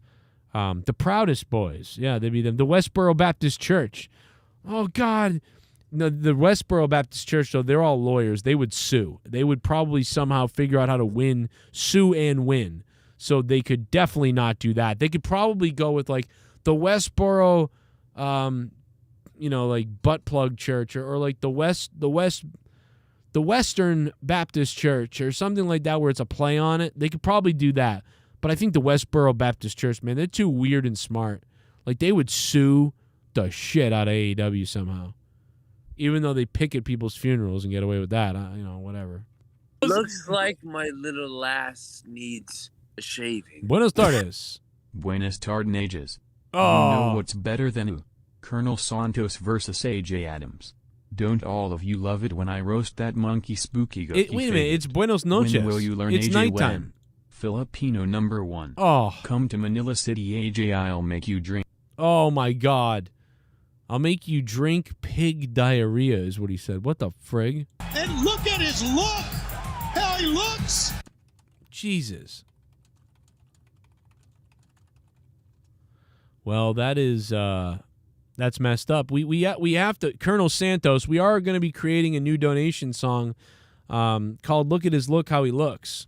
I'm just trying to find the right GIF, and I'm trying to think of what the amount should be. Would you guys in the chat let me know what donation amount do you find acceptable that you could afford, that you would drop that dono, the Look at His Look, How He Looks donation? Oh, my God. I think this is the one we got to use. Guys, I mean, if you see one that's better, let me know. But let me play this for you guys right now and show you what it would look like. Not Wardlow, I'm sorry. And you guys let me know what you think. And let me know what price I should set it at. $5, $7, $30, $58, something. Give me real prices, man. I mean, we got to, I got to make sure I actually get donations. Otherwise, what's the point? But let me know what you'd be willing to drop. I like to look at this GIF. I like this GIF, bro. Look at his look. How he looks. Look at his look, how he looks. This would be the GIF. What do you think? Look at his look, how he looks. Look at his look, he looks like a crook. Look at him, look like he look. Look at his look, that he looks. Look what he looks like a crook. I'm coming for you, crook in the nook. I'm coming for you, I look like a crook. Look at this look, look at his look, how he looks. Look at the looks, look of a crook. Look of a shook, yeah he's shook. Looking for chook, looking for cook. Look at his look, how he looks, you looking shook. Look at his look, how he looks, you looking shook. Look at his look, how he looks, you looking shook. Yo, look at his look, how he look, you looking shook. You better get ready to get stuck. Yeah, Look at his look, how he looks. Look at his look, how he looks. Oh, I should have it. Look at his look, how he looks. Look at his look, how he looks. Look at his look, how he looks. Look at his look, you get shook. Look at his look, you getting shook. Look at his look, how he looks. Look at his look, he looks like a crook. Look at his look, you getting kinda shook. Look at his look, how he looks. Look at his look, you get shook. Look at his look, like how he looks. You're looking shook, and he's a crook. Look at his look, you're getting shook. Look at his look, how he looks. Look at his look, how he looks. You're getting shook. Look how he looks. Look at he look. Look at he lip. Lickety split. About to cut your fucking wrist with it slit.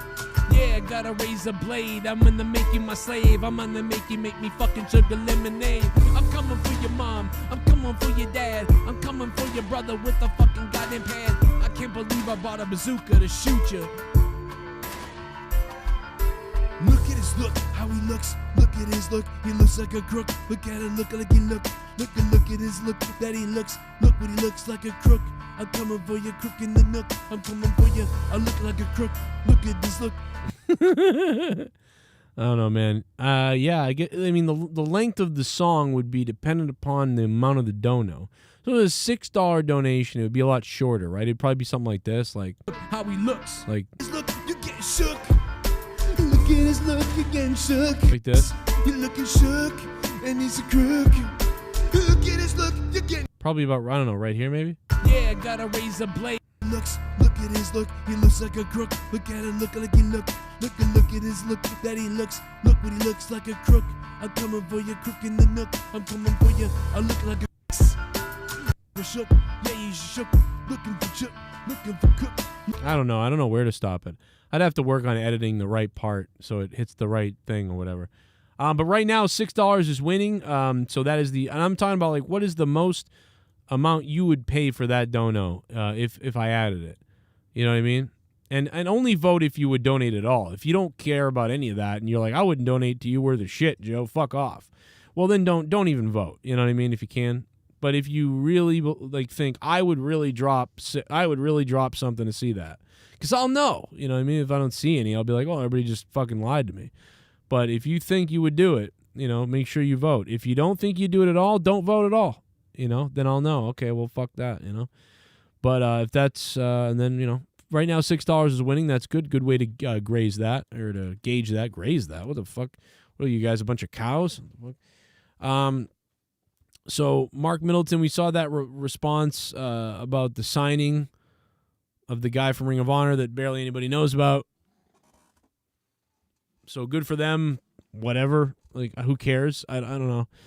On a night like this, just a little bizarre that's all they've got to do. Dan Lambert's returning. Okay. You know, he's funny, kind of. I like him.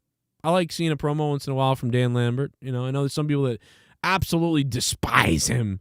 But, you know, I think there's some people that, you know, they don't like him at all. But there's some people like him. Some people that are entertained by what he does. And I'm pretty entertained by what he does. I think he got a little oversaturated for a second. And I think Jake was ahead of the curve on that before Jake, got sick and couldn't be on the show anymore. You know, I think Jake was ahead of the curve. I think he was saying, like, you know, this guy's getting old with his shit. His guys can talk and they don't talk. And ever since he's been gone, his guys have talked pretty well. And, you know, he kind of, you know, we saw too much of Dan Lambert. I think Jake was 100% right. I didn't agree with him at the time. I thought, I'm happy to see Dan Lambert. He's entertaining me. But by the last promo he cut, it was like, all right, you know. So I think Jake was ahead of the curve on that one with a lot of that. I really do. Praise him for that. Should be higher so it plays longer, says Justin Smith. That's a good point, yeah. Well, it's up to you guys. Make it $14 then at least. But I don't know. Or if you drop $100 and just tell me to do it that way, and I'll do whatever you say. I don't know, man. I don't know. We'll see what happens. You know? Despise me. Remember that clip of fucking Rose? Despise me. That was always funny. Do I have that It's a fucking hilarious clip. You know, I don't think I have it. I don't think I have that anymore. I love Despise Me. I have it somewhere, but it's just, Despise Me was always good. Yeah, Despise Me was always a fun one. Despise. I've got him being racist, calling people N-word. That was something somebody sent me a long time ago. But no, that's old. That's from 2 years ago. Someone sent me that. Somebody was really mad. They were like, get him off. Like flipping out. And I was like, okay. That was a great clip, though. Yeah, man, I don't know. We'll see. Oh, shit, what's this? Oh, my God, there's a guy on the plane! Looks like my little lass needs a shaving. Oh, shit. And they resurrect Brody's corpse as the White King and just come out with him like Weekend at Bernie's. That would really turn some heads. Oh, my God, dude. That would turn his family's heads. So let me tell you that. Reality shift. Jesus Christ, man. Thank you for the $15, Reality. Good Lord. That would freak people the hell out, man. People wouldn't know what to do at that point. You know, they'd lose it.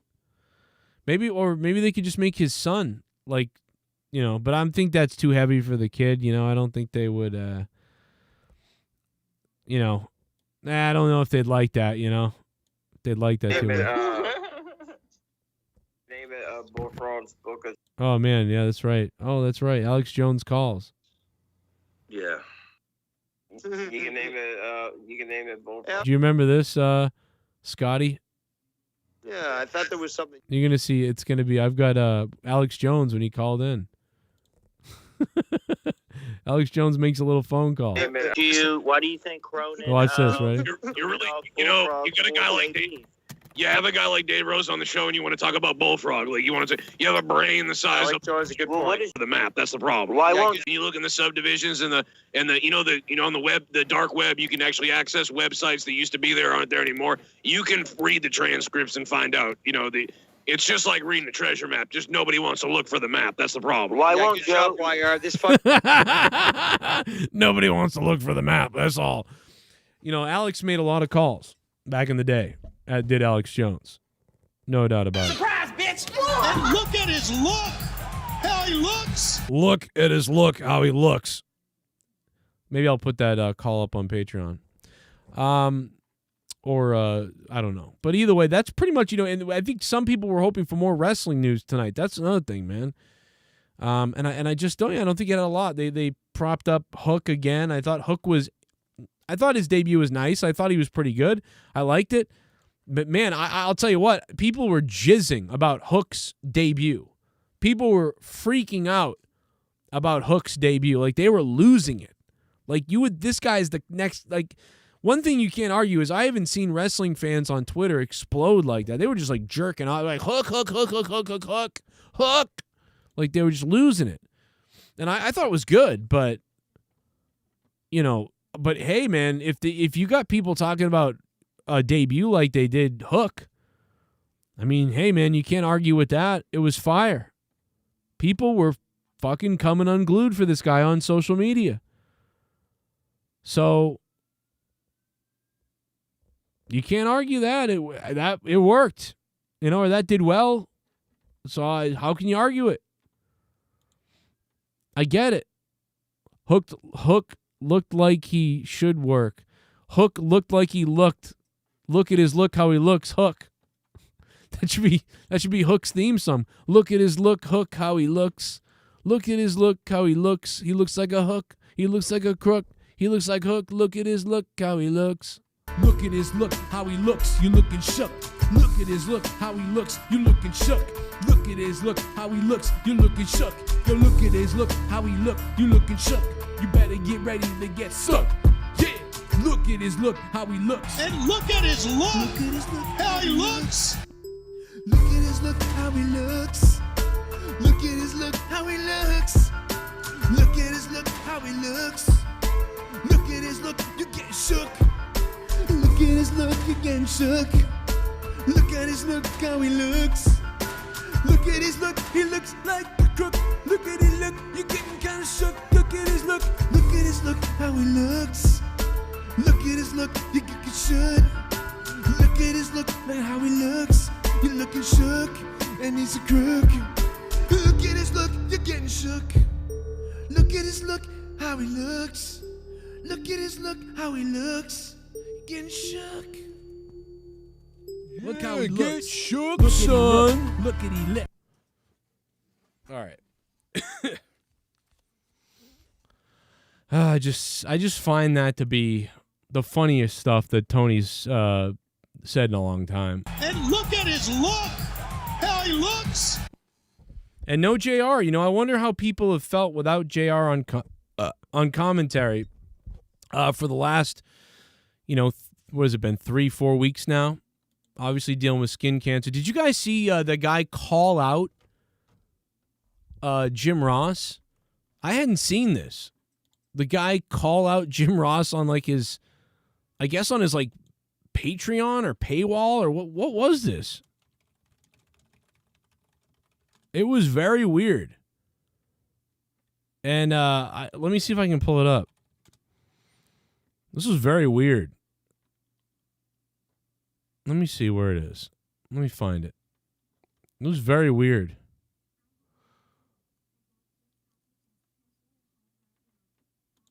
And my buddy Kevin there, Mr. Scampoli picked it up. Let's see it. Let's see what Scampoli has to say on it. Scampoli is the one who brought this to my attention. Like, listen to this. This is fucking hilarious. Boyfriend? Secret Pat Patterson? Who asked a question in this position? Who's just comfortable around Jim? This guy must be in that And yes, this is the same guy that said he would beat the shit out of my wife and me or whatever. $100 a month tier being this comfortable. I love this man. We're friends. We fuck, He's got to be. This is one of the diehards because the way he's talking, he's best friends with Jim Ross, and Jim probably has only read his name on the threads. Are you still smoking? I'm not smoking this very moment, but yes. So this guy apparently is a $100 patron of Jim Ross's or something on his ad-free Patreon, whatever it is. And, Jim's doing his Q&A thing, and this guy's like, yo, fucking Jim, stop smoking. Calls him out for smoking. Like, hey, you got fucking cancer, Jim. Okay. Is that your What boss? the hell, man? I need you to live for another at least 30 years. And if you're smoking, that ain't going to happen, especially you got cancer, right? Why? It's like my favorite video I've seen in months. I love that this guy gets to yell at Jim Ross for us. I thought Jim Ross would come back with a little trivia. Smoking doesn't affect skin cancer. I thought there would be some technicality that lets him still smoke. Smoking doesn't affect skin cancer. No, Jim Ross has no excuse. He's just like, no, fuck it. I'm crazy. I'm addicted. My wife died. Fuck you. As it turns out, Jim Ross doesn't have an excuse. He's not supposed to be smoking. And this gay guy in the hat is right. Thanks for reminding me. Well, hell, if you're smoking, you're not making it any better. Well, I need you around, man. You got I love you. Thank you very Love much. you, I love you too. piece of shit. It's a bad habit, and I'm not It going is. to try to defend it. Look, I quit for 20 years, and when Jen got killed, followed by the friggin' COVID, those are my two excuses. The stress of her dying had me pick up cigarettes again. I'm glad I didn't pick up anything heavier. Me too. Whoa, what was Jim Ross Yeah, like fucking Nyla Rose or somebody. doing, Bleedies, back in the day? He was doing meth. I guess I could have done more. Gets to yell at Jim Ross. And that... Mark, I probably needed it. Take care. Let me go off on you. Thank you for letting me go off on you. All right, Mark. All right, relax, you fucking weirdo fucking cocksucker. Like, hey, Jim, thanks for letting me go off on you. Get off on you. Hey, Jim, thanks for letting me get off on you. That's fucking weird. Taking the time tonight. I appreciate it, and thank you for letting me go off on you. All right, Mark. I probably needed it. Take care.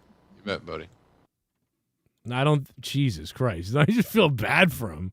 I probably needed it. Like, Jim just feels awful. He's like, now people hate me. This guy's yelling at me. I got cancer, and this guy's yelling at me. Like, can I have a fucking cigarette? I'm going through fucking cancer treatment. What am I gonna not get cancer now? I've already got it. What am I gonna get more cancer? Who cares? Who cares? His wife is dead. He's living on borrowed time right now. That's how he feels. He's going through, his wife is dead. He's going to go through 1 million cancer treatments. And, he's having some cigarettes, And you're using that to try to play butt pirate with him? Like, what the fuck is going on? You'll fuck yourself and let Jim Ross smoke his fucking cigarettes, for Christ's sake. It's the only thing he's got left. Shut the hell up, except for AEW on Wednesday nights and, whatever. I mean, why are you yelling at this guy? I don't know. It's a little right, though. I get it. He needs to hear it. Maybe. Maybe needs to change some things. I get it. But I don't know. Well, how do you guys feel? Do you think that Jim Ross should have gone off on the fan, or you think the fan should have gone off on Jim? I mean, dude, let Jim smoke. Let him drink, for Christ's sake. Smoke and drink. Do it all. Because, and maybe that's wrong. Maybe that's crazy, because maybe we would get more Jim. We get another 50. What, because what are you, so selfish that I have to have Jim Ross? Do you really have to have Jim Ross? He's at about half of his former self on commentary. And you have to have him. Oh, I'm so greedy. I've got to have you alive, Jim. Even if you're shitting your pants and unable to walk and falling over and crying and you're miserable, you miss your wife and everything else is fucked. And I've got to have you. I've got to have you, Jim Ross, because I need you, Jim, because I'm a selfish prick. Like, I need you to stop smoking. Instead of being like, yo, Jim, if you ever want, man, and you're smoking a lot and you want to stop or whatever and you need a friend to talk to, I'll talk to you, man. If you want to skip the cigarette and talk to me or hang out with me, I'd love to hang out, man, and just talk wrestling with you. Whatever, man, or if you ever need it. Like, I loved you. You gave me all this entertainment. I'd love to give you a friendship. If you want it. If you're too busy and stuff, that's understandable too. But I'm here. I'm just letting you know. But instead, it's like, you better stop smoking, Jim Ross. You stop that. So it's like, great, another guy yelling at me. Doctors and nurses all day shitting on me while I get cancer treatment. Everybody telling me what I'm supposed to do. Criticize for his commentary all the time. He makes a mistake once in a while, and that gets criticized. So he's got no wife. He's thinking about his wife. He's getting criticized all the time by everybody about his commentary and how he's getting older and stuff like that. He's sad. He's obviously going to be depressed sometimes. And now he's got cancer all over his skin. Now he's going to have treatments for that. And now he's at the only refuge he's got on his Patreon or whatever it is. And this fan is telling him, you better stop smoking, Jim, because I need you around. You know what? I needed my fucking wife around, and she didn't make it. And I'm sitting here alone. And you're telling me you need me? Go fuck yourself. That's what I would have said. Hey, listen, all due respect, thanks for the $100 a month on Patreon, dude. But hey, go fuck yourself, because I fucking go fuck yourself. Like, that's all. That's all. Like, I probably would have said that. And God knows I need $100 a month on Patreon, but I would still say probably, go fuck yourself, probably. Fuck it. What is it going to get worse for me? What are you going to tell me what to do? People tell me all the time what I need to do. Joe, you need to do this. You need to do that. You need to do this. It's like, dude, no, I can't do that, because it's nothing you can do to change what's going on. It's not going to help. Just support me and be there and have a good time and try to give me some suggestions here or there. But you're finger wagging about, you better quit smoking, you better, blah, blah, Jim, I need you. I don't know, it's just weird. I get it, man. But the guy is just a miserable wreck. Let the guy, listen, Jim, have your cigarette, bro. But if you want to, hang out ever, let me talk to you. I don't know. This is a weird, I get it. He's trying to help, and maybe some people need that talk or whatever. But a 60-something-year-old Jim Ross doesn't need that talk. I mean, maybe he could use some help and a friend. But I don't know, man. Just the way he talked to him was weird, kind of. I mean, Jim Ross is, how old is he? 69 years old. 70. He's going to be 70. My mom is 70. 71, actually, I think. My mom, Jim Ross and my mom are almost the same age. Hey, Jim, you want to hook up with my mom? She'd take care of you, brother. She'd cook you meals.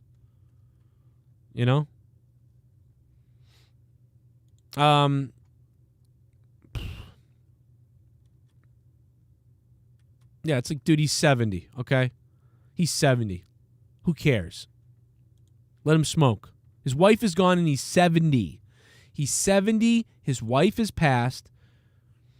Dude, at this point, it's all just extra right now. If I'm 70 years old and my wife just died a few years ago and I'm 70 years old and I'm living and now I've got skin cancer, bro, it's on borrowed time. And you know, SITH NEGAN has been a $100 patron of mine for 32 months friggin' straight. And not once has SITH NEGAN ever come to me and said, you better stop doing this, that, or the other thing. Never. Hey, Joe, you better stop drinking. Hey, Joe, you better stop spending so much time at work instead of on YouTube. Hey, Joe, you better spend more time at work than you do. He has never said, you better do anything. You better do this. You need to do that. Now, he's giving me suggestions about what he thinks. Like, hey, I think maybe try this, try that. You know, this guy could have said that, hey, Jim, I love you to death, man. I hope you quit smoking or you can put down the smoke eventually because, you know, we hope you don't get more sick. You know, we really do. So I hope you get through everything, and I hope you end up, you know, kicking the habit again, man. We really do, because we just love you so much, man. You could have said that, but instead he said it like, you need to stop. Like, he said it in a weird kind of way. I don't know. But yeah, SITH NEGAN, 32 months straight as a $100 patron. That is the largest, most consistent, and dedicated, prolific patron supporter that I've ever had. And that's unbelievable. And look at his look. How he looks. And look at his look how he looks, man. You know, look at his look how he looks. He looks like a crook. Crook in the nook. Crook over the hook.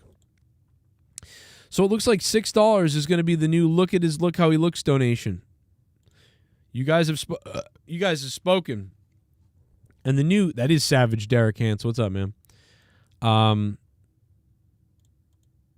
doubt about it, man. That is savage. I really appreciate all you guys who have been sticking with me over the years since day one. Some of you guys who are new, for subscribing and for being here over the last couple weeks and couple months and couple years.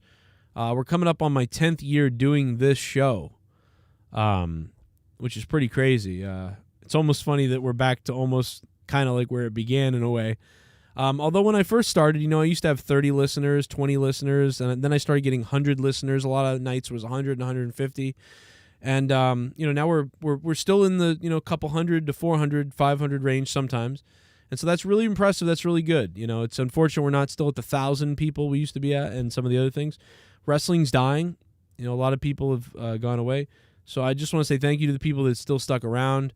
I know there's a lot of stuff, you know, that you could be doing or watching, so I really appreciate that you're here with me. I also want to say thank you for being here with me to some of the OGs who probably were bombarded with weird stuff about me. People say things about me. People try to really... A lot of people over the years have really tried to paint me as horribly as possible. And God knows I'm no angel or good person, really.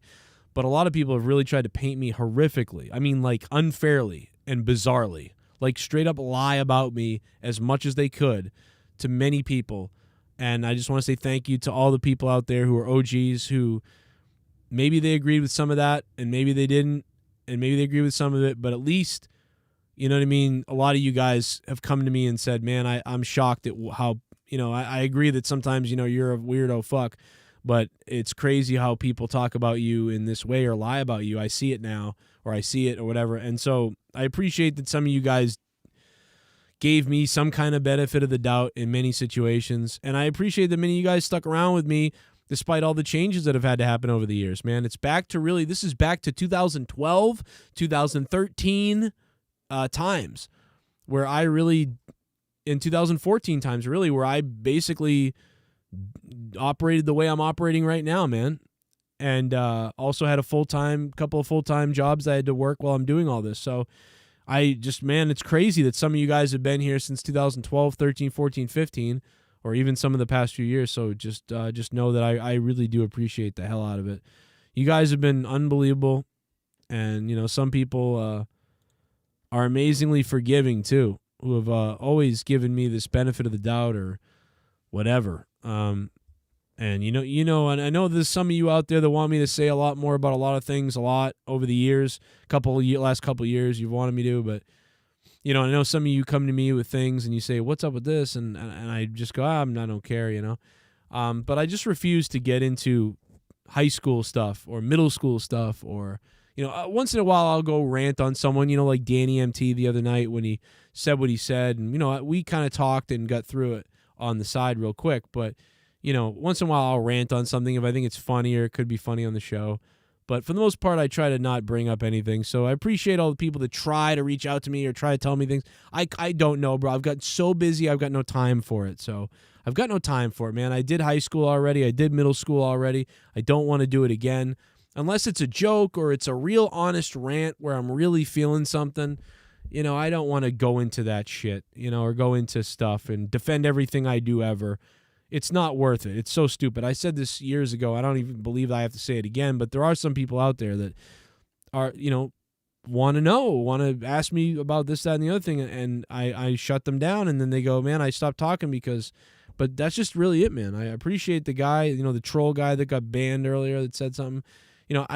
People ask me about it. I couldn't care. I don't care. No matter what it is, where it is, or people on Twitter or whatever, it's not worth it, bro. In the end, it's not. Unless it's fun or part of the show or a fight on the air or something that happens here, I don't care. You know what I mean? It's just, I've said this for a long time now. I feel like I am whatever you say I am, and I refuse to defend myself against some things, just because I just refuse, and that may hurt me because I don't defend myself or, control my narrative or, set things straight, but it's not worth it to me. I just can't do it, man. And my anxiety is too bad, bro. I get panic attacks easy, and I don't know why, but,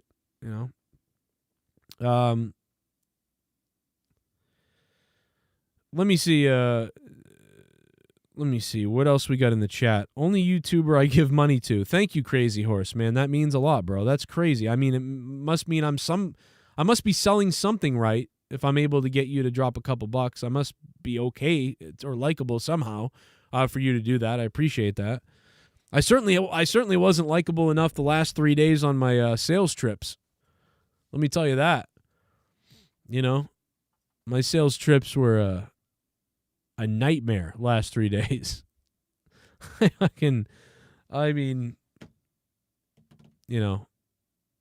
I gambled a bit by taking a 1.5 hour drive twice in a day.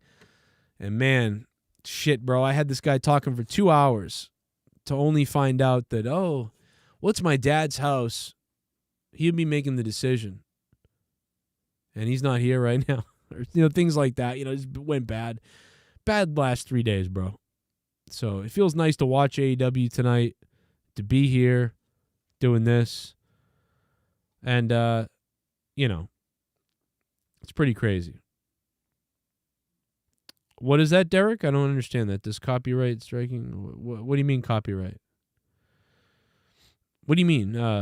Why would you were saying I should copyright something? What are you talking about? I guess I don't get what you're saying. I've been copyright striked before by WWE, and then I got to call the lawyers over at WWE. I love the WWE lawyers though. I got to be honest, like they've been fucking phenomenal for me. I don't know, they've been really nice to me. Now I don't know if some other people have had trouble with them, but oh yeah. Can't play 5 seconds of Disney or UFC, but your show can be clipped. Oh, yeah. Oh, I see what you're saying. Yeah, I mean, you could fight that. You could fight that sort of thing, Derek. But I mean, Derek, let's be honest. That would just make me more a piece of shit, wouldn't it? You know what I mean? Wouldn't I just be a bigger piece of shit if I did that, people... I just don't do that. I don't like that stuff. I don't want to do that to people, Or I just don't, I don't know. I could, but was it going to make 50 cents or whatever? It's not. But that's also fair use. If you're criticizing something, it's fair use. But I mean, I thought you were friends with a lot of those. I didn't want to attack some of them. I thought you were cool with all of them. Not to say anything bad. I'm just saying, like, I thought you were cool. Like, you wouldn't want that. You know what I mean? Nobody would want that, right? I think, unless you're talking about something different. I don't know. I don't know. But yeah, it's been what a day though. I mean, what an unexpected show tonight for 1 hour, a 1 hour match that really, like I said, we didn't see anything but the Bryan Danielson and Hangman Page, man. We didn't see anything but that up until about an hour and 11 minutes into Dynamite. It wasn't until an hour and 11 minutes into Dynamite that, some other stuff started happening. You know what I mean? So it's like, and I don't even know Derek because I don't pay too much of attention. But you know what happens is back, not now, but 8 months ago to a year ago, people will be like, oh, isn't this your buddy? Like he's supporting, and it's like, yeah, so what? People can do whatever they want, bro. People can do whatever they want, and it doesn't really, unless someone's like shitting on me, right? Like if you shit on me, like actually like shit on me and then pretended to be my friend, obviously those type of people I just dismiss out. I'm like, no, I'm done with them. But if you're just honestly critiquing me, or if you're just honestly doing what you want to do, I'm never going to have a problem with that, ever. Because you're just being real. But when someone's not being real is when they're saying like shit about somebody and then they're pretending to be their friend. That's when it's like, ooh, that's weird. And I've had a lot of people like that, including very close people. It's shocking. It's fucking weird, to be honest, and sad and depressing. And, man, I'll tell you, it's crazy. But again, yeah, going back to the show, we really haven't talked a lot about Kevin Owens signing with WWE. We talked a little bit about it earlier, and I don't know what he's getting paid. And I don't know if the money is out there. The leak, the money is out, what he's getting paid or what's going on. I don't know. Yeah, Derek, I get that too, man. One thing that's crazy is what I noticed, Derek, and what I don't even know. I don't think anybody gives a fuck about me anymore. But I mean, I think, like years ago and months ago, one thing I would always, see from people is when, it's just, a lot of times just like people just make stuff up about me. They go, oh, and then people come at me about it, and I go, what are you talking about? And if I ever got on the phone with somebody, or if I ever got if I ever did a video on whatever someone said, it would just blow it up because it's like, I can literally prove it's not true, or like it's just fucking crazy. But, people want to paint little narratives, to make you look bad, and they know you're not going to defend it. And as much as they can lie and paint a narrative and say that you said these horrific things or did something crazy, it's just whatever. And there's nobody to say that's wrong or he didn't do that. People just go, oh yeah, he's a scumbag. Yeah. It's an echo chamber of shit. You know what I mean? And what are you going to do about that? So I appreciate, the guy who came in here tonight. I don't know what he was trying to say. If he was making fake accounts, could be a troll. I don't know. But it's weird, man. I don't know. Who knows? Eat Owens, eat. So do you guys think Owens is out of shape? Because I've heard that all day from people. We got Miss South Africa in law too, and she's saying that she supports cancel culture. We are living in times that people are trying to recreate history and laws. Yeah, it's a very strange time, man. I got in fights on Twitter today. I tried to make a joke about the Spider-Man movie. I was trying to say that, like, oh, they're going to do every Spider-Man ever. He's going to be a white, black, female Spider-Man. Like, everything is going to be all in this movie. That way that will really make the SJWs freak out or something like that. And I'm telling you, man, people were losing it on me. I had like hundreds of tweets come like, die, you supremacist. And somebody called me anti-trans, and I went, what, when the fuck ever did I say anything anti-trans. Like, what the fuck, dude? These people were whacked out of their fucking minds.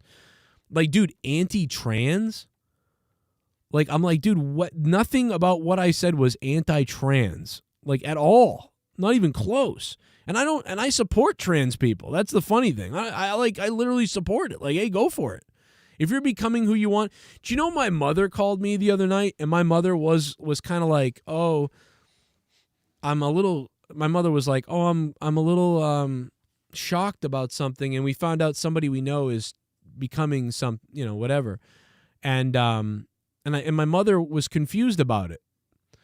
A little bit confused, and she was kind of like, "Oh my God, I don't know what I feel like about this." And I'm like, "Well, who cares what you feel like about this? It's not even involve you really." And she's like, "Yeah, I don't know, like I don't know what this is or whatever." My mother's 72, and so I said to my mom, I said, "Hey, Mom, listen, this is the bottom line: is the person's brain, they're wired in their brain that they believe that they are a female or that they're a male." And they were born a female, but it's possible that the biology of the body doesn't sync up with the brain. Now, sometimes people's brains are wired wacky and they have to go to jail because of it, because they want little kids or they want to fuck toasters or whatever. They want to become murderers because their brain's telling them, and that's just nothing you can do about that. But this is a more harmless thing where they really believe it. Now, I'm not talking about some of the crazy people out there who just think they want to become a guy because whatever, or they've been told it by society. And one of the reasons why people aren't afraid to come out and become trans now and to get surgeries earlier than ever is because we accept it more.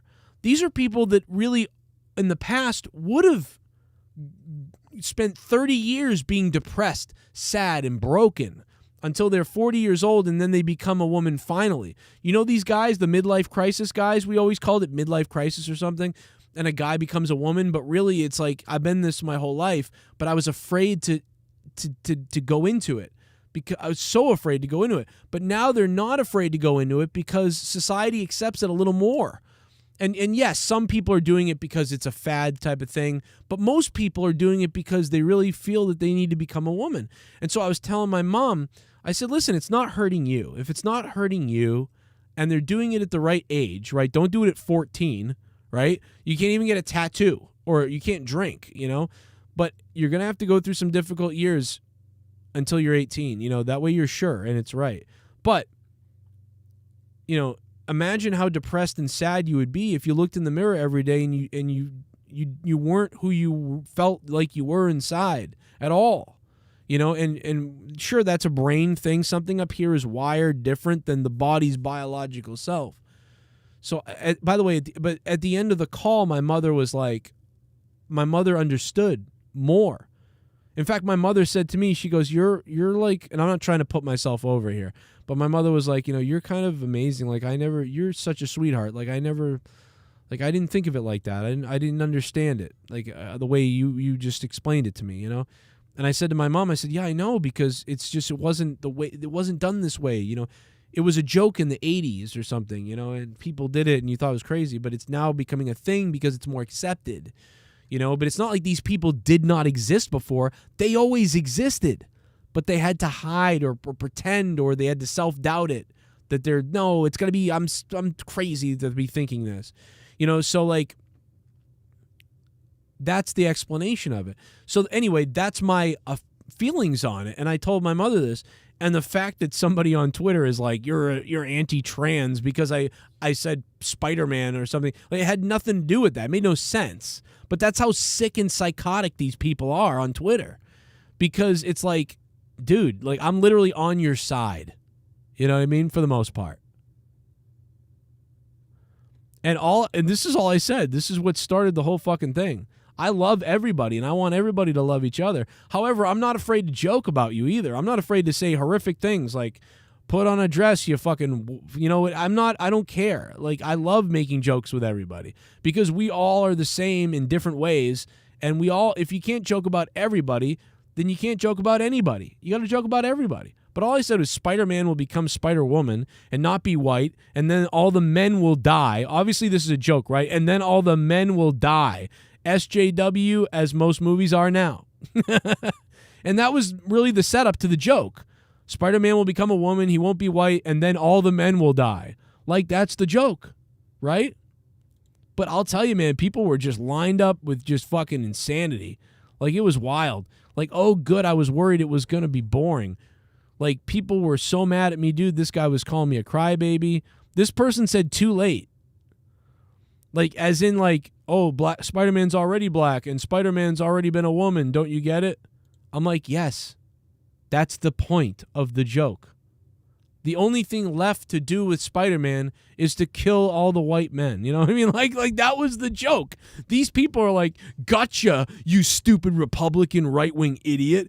Got you. It already happened. It's like, yeah, I know. That's what I'm saying. Dumbass. You know? And I'm not a Republican. That's the other funny thing. And by the way, last night I spent 1 hour, because these people were calling me a Republican so much. Do you know what I did last night? This is crazy, but you know what I did? I know we're getting off wrestling right now, but it's fun to talk about. Do you know what I did last night?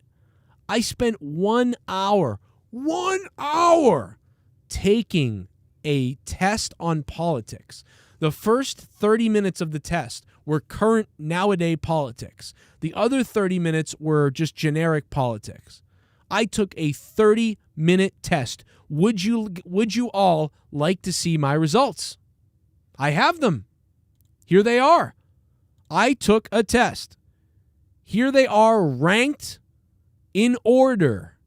Joe Cronin's politics ranked in order. Here they are.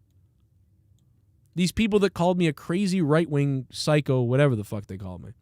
Here are these are ranked, by the way. Number 1 doesn't just mean I am this, but these are ranked on the list. Like, I'm a mix of all these things as far as I'm concerned. Number 1, libertarian. Libertarian. Number 2, Green Party. like what? All right, libertarian, decentralization and small government. Number 2, Green Party, environmentalism, left wing. Number 3, Constitution, right wing and individualism. That makes sense, right? Number 4, socialist. Big government, multiculturalism. These are how I appeared on the list because I'm a mix of so many things. I'm not just one straight up thing. Number 5, peace and freedom. Number 6, Democratic. And number 7, Republican. Look, even the generic Democrat and Republican stuff.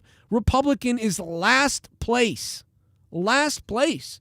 Democrat is second to last. But it still beats out Republican, so the people that called me a Nazi Republican are psychos.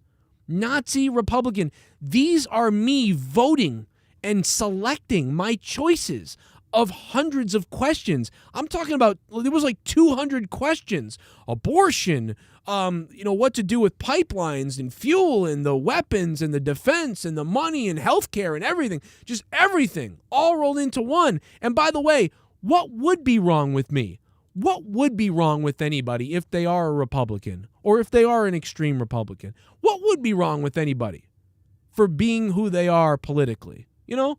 So what if I was? But I'm not. And you know what? When I showed this to them, when I showed them this and I said, look, you were kind of wrong. Take a look. Instead of calling me a crazy right-wing person, then they started calling me a crazy libertarian. And they said, libertarians is just really a Republican in disguise of whatever. And I'm like, wow, so whatever I am, if it doesn't say whatever you want, you're just going to label it as negative, right? It's crazy. You don't see the Green Party on here. You don't see the socialism on here. You don't see the peace and freedom. And the Constitution thing, that's about being individual and having freedom of speech and individualism. You should actually like that. It's very strange. Like, it's just what a weird place Twitter is. I consider myself a fairly, I'm weird. I'm like an aggressive hippie or something, like almost. So, I don't know. Very weird. Yeah, ever since, that's true, Sith Negan. For the people that don't know this, Sith Negan is bringing up a good point about Jake DeMarco.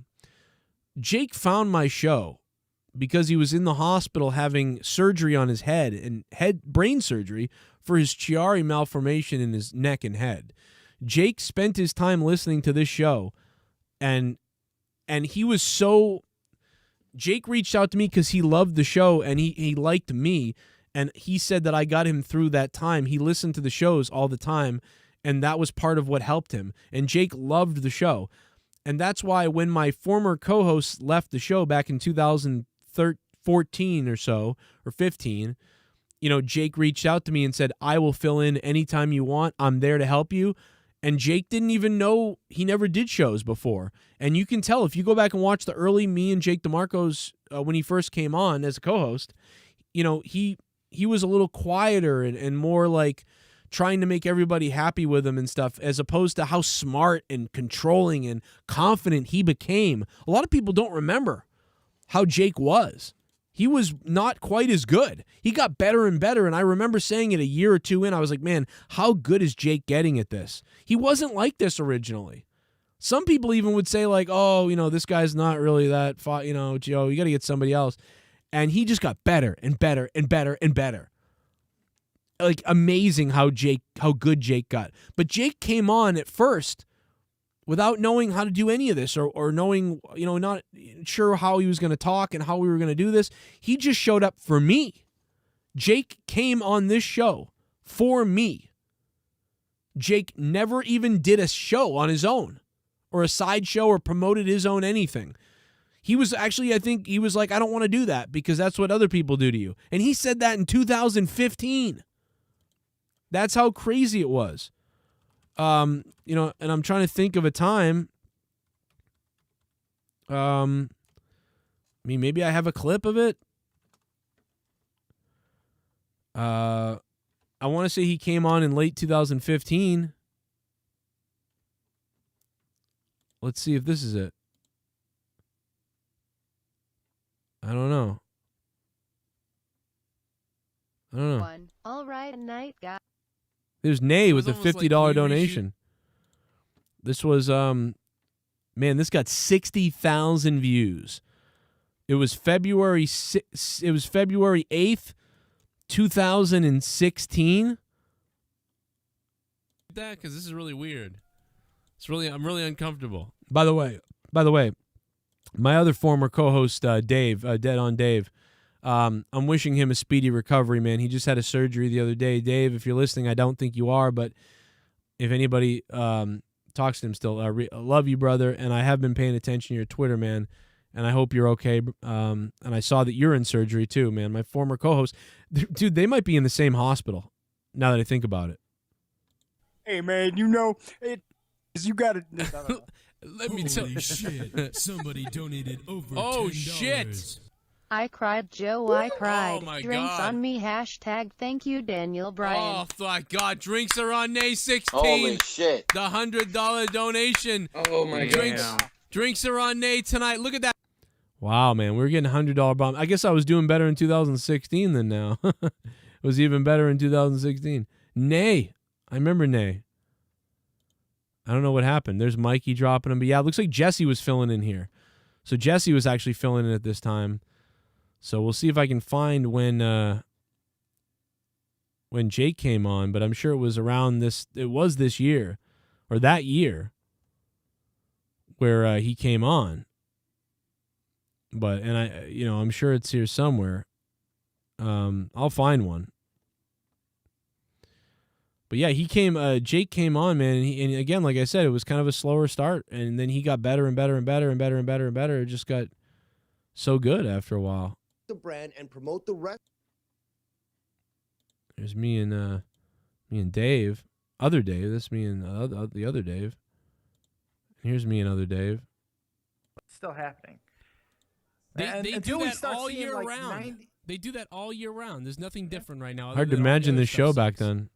And I think you're more jaded than usual right now. You're surly. No, I'm not, you know why? Why? Because the show was more shitty than usual. I think you're more jaded than usual. Oh, you know why? Because the show was more shitty than usual. Holy hell, that's hilarious. That is funny. That is really funny. Okay, let's see if this one has Jake on it. Like, I called a bunch of times. Oh, here it is. This is Jake. Let's hear it. Joe didn't take my call. Then like, I called a bunch of times, but Joe didn't take my call. Then he took it and hung up on me. I'm like, Joe's a little drunk. Just try again. Yeah, I basically like I was popping like if you were popping bottles like I didn't even know because I just Man, that RE20 sounds amazing. It's too bad that mic broke. That mic sounds fire. probably felt like I was at a bar anyway, so like it was probably just like yeah, that's the sound I'm used to. Like it didn't matter then. What's up, everybody? Welcome to the Monday Night Raw review. We are Monday Night Raw is over. WrestleMania is over. This is the Raw after WrestleMania. And no, I don't even have an intro right now because I don't give a damn. The ending to Raw was absolutely great, obviously, but Enzo and Cass showing up was great. But just about everything else to me was cancer. I don't know where you guys want to start off, but Bailey, how do you feel? I thought the show was okay. I mean, it had some downers, but I didn't think it was that bad. The commentary made me enraged. Like, the commentary made me enraged. You're not wrong there. JBL is sitting there talking about how the fans on this night boo people they normally want to cheer for.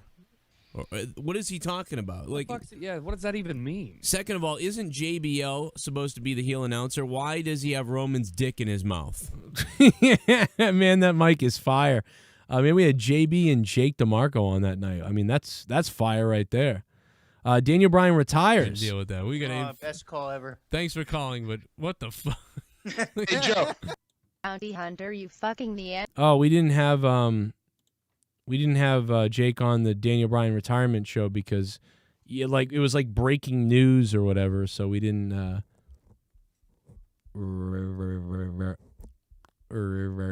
we didn't have him on there. WrestleMania, I think I had Jake on. Yeah, WrestleMania 2016, we had Jake on. Let's check it out. And I feel like it ended up failing. Check this out. Hey, there's Wool Hat Demon. He donated the other night. Dude, that's Wool Hat Demon. Remember him? He donated the other night on the show. You guys remember that? That was Wool Hat Demon. Dude, this is 16, 17, 18, 19, 20, 21. Yeah, this was 7 years ago. Crazy. Fucking Roman Reigns. Roman Reigns turning into a dickhead. Let me take a phone call. I know. Here, listen, Joe, before I lose a donation. Oh, sorry. Dude, Joe people Cox don't 11 said, I could have sworn at the Raw I went to in Brooklyn, Dean Ambrose had a wagon full of weapons. $50 on the soft part of the cage and bounced like he was supposed to. He hit his head on the fucking side of the table. Did you see that, Bailey? Yes, I did. I did see that when he crashed through the cage. You could see, and he was really dazed by it too. Yeah, we had Jake. Around like Stephanie. Oh, there's the Joe Cronin show. Son.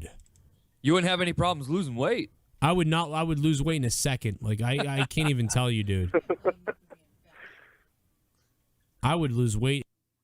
Up as I did watching that main. Yeah, so we had Jake. Jake was actually on this show, but you know what it is? I had a lot of people on the shows at that time. We had a lot of people doing wrestling talk at that time. You know, there's a lot of people on. But I mean, I'm trying to think of trying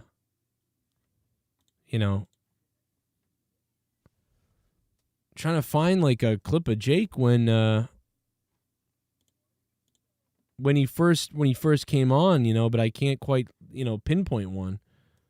I have to go backwards in the dates, and it's kind of crazy. You know what? A lot of them I bet you are down. I bet you that's why. They're probably part of the purge that happened.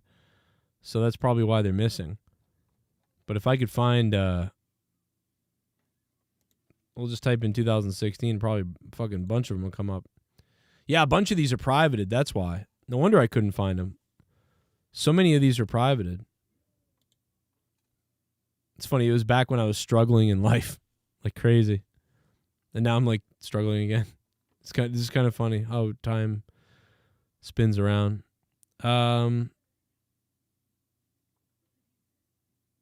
Oh, I see. I'm not in the live section. Let me go to the live section. So this is December. Let's see what the show looked like in December. Maybe Jake's on cam in this one. Oh yeah, we'd already moved to the other side. We're unjustified. I don't know. Just it makes your brain bleed after a while. You just start to internally hemorrhage when you try and find logic in any of this.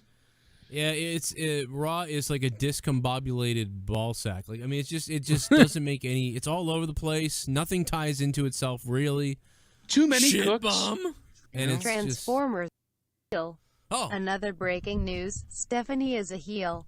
Now she's Yeah, there's Man of 1,005 holds. He's actually been around too recently. See, look at Jake, man. face. Oh, yeah. Now she went heel. Now she's got no boobs. Now she's got big boobs. Then she's got no boobs. Okay. No, seriously, though. Man of 1,000 holds. Thank you for the $7 donation. Not happy with Raw. Thanks to Nick Lewis. Man of 1,000 holds for the donations. Mr. Awesome before that. And everybody chiming in with the 1225. 12 days of Christmas. 12 days? Is it 12? Or is it 25? 12 days? It's both. Usually There's only one day of 12 days Christmas. That song but now never. It's 25. That fucking song never made any sense. What are they trying to be Jewish? I mean, like, On no. the first day of Christmas. There's one day of Christmas, so that song is fucking stupid. Here's a shot of me balding. These niggas fucking retired. They had the fucking tightest year versus North Carolina. Who gives a shit about? All right. I could not hear that guy. I remember thinking that. Thank you for the call, man. I don't think anybody heard anything you said other than Big sorry, Show. I couldn't understand you. It sounds like you're in a submarine somewhere. Listen to this video back, and you'll understand why I had to hang up, man. Thank you for the call. I'm going to go ahead and say that he is calling from a submarine. Yeah, that or it was funny because I heard Big Show, Titus O'Neil. That's what I heard. Realster wanted to know how he can call in from England, and you can go ahead and you can Skype Joe at Danny Deadly, all one word is the contact. Then you just request to be a contact on Skype. There's Jake just doing his amazing work. Actually, Jake had already been here for about a year at that point. So I don't know. I'll find at some point. Maybe I'll make a dedicated Jake video where it's like we're just like making out with Jake and kissing him and all kinds of things like that. I don't know. Maybe we'll do something like that. Oh shit! For the first time in history, it's gonna start raining men. It's Gerald. It's raining men. Armstrong. It's raining men. I'm mad. I'm gonna go out. I'm gonna let myself get absolutely soaking wet. It's raining men. Hallelujah. It's raining men. Every specimen in tall, dark, blonde, lean, rough and tough and strong and free. God bless you. God bless Mother Nature. God bless you, Mother Nature. 'Cause it's raining men and wet and Jesus Christ, Joe, you sound like 10 years older in that clip. I know, right? My voice, yeah, I guess my voice sounded lighter or whatever, yeah. Gerald Armstrong, man, thank you for the $18. Thank you, Gerald. Gerald has been a huge backbone here recently. Thank you very much, man, for the dono. Looks like my little shit. lass needs Uh-oh. a shaving. Hey, Joe, what's up? I am so motherfucking hyped for Spider-Man No Way Home. It premieres tomorrow, but I'm going to see it Friday. Joe Cronin, I'm wondering, when are you going to see Spider-Man? Can't wait to eat out Spider-Man's ass. Spider Clan. I'm probably not going to see Spider-Man for a while. God, I mean, I didn't see Ghostbusters. Listen, I love Ghostbusters. I couldn't give a shit about Spider-Man, really. I mean, that much. I like Spider-Man. I'm going to, a little bit. I'll see it. But I'm a big Ghostbusters and big Matrix guy, right? And I didn't see Ghostbusters until 3 weeks in. I'm probably not going to be able to see Spider-Man. Now, maybe Sunday. Possibly Sunday. But I'm working so many jobs, man, that it's insane. And they're all 100% commission. I worked 3 days for nothing, and I don't get my commission checks until February. So I appreciate the donation because you just funded me. Thank you. Oh man, the amount of stuff is crazy. It's just gonna be crazy. It's fucking hilarious. I wish I could talk about it, but I don't want to. I can't. I'd love to talk about it though. It'd probably be therapeutic, or maybe somebody would have a good idea what to do, who's smarter than I am, because God knows I'm a dumbass.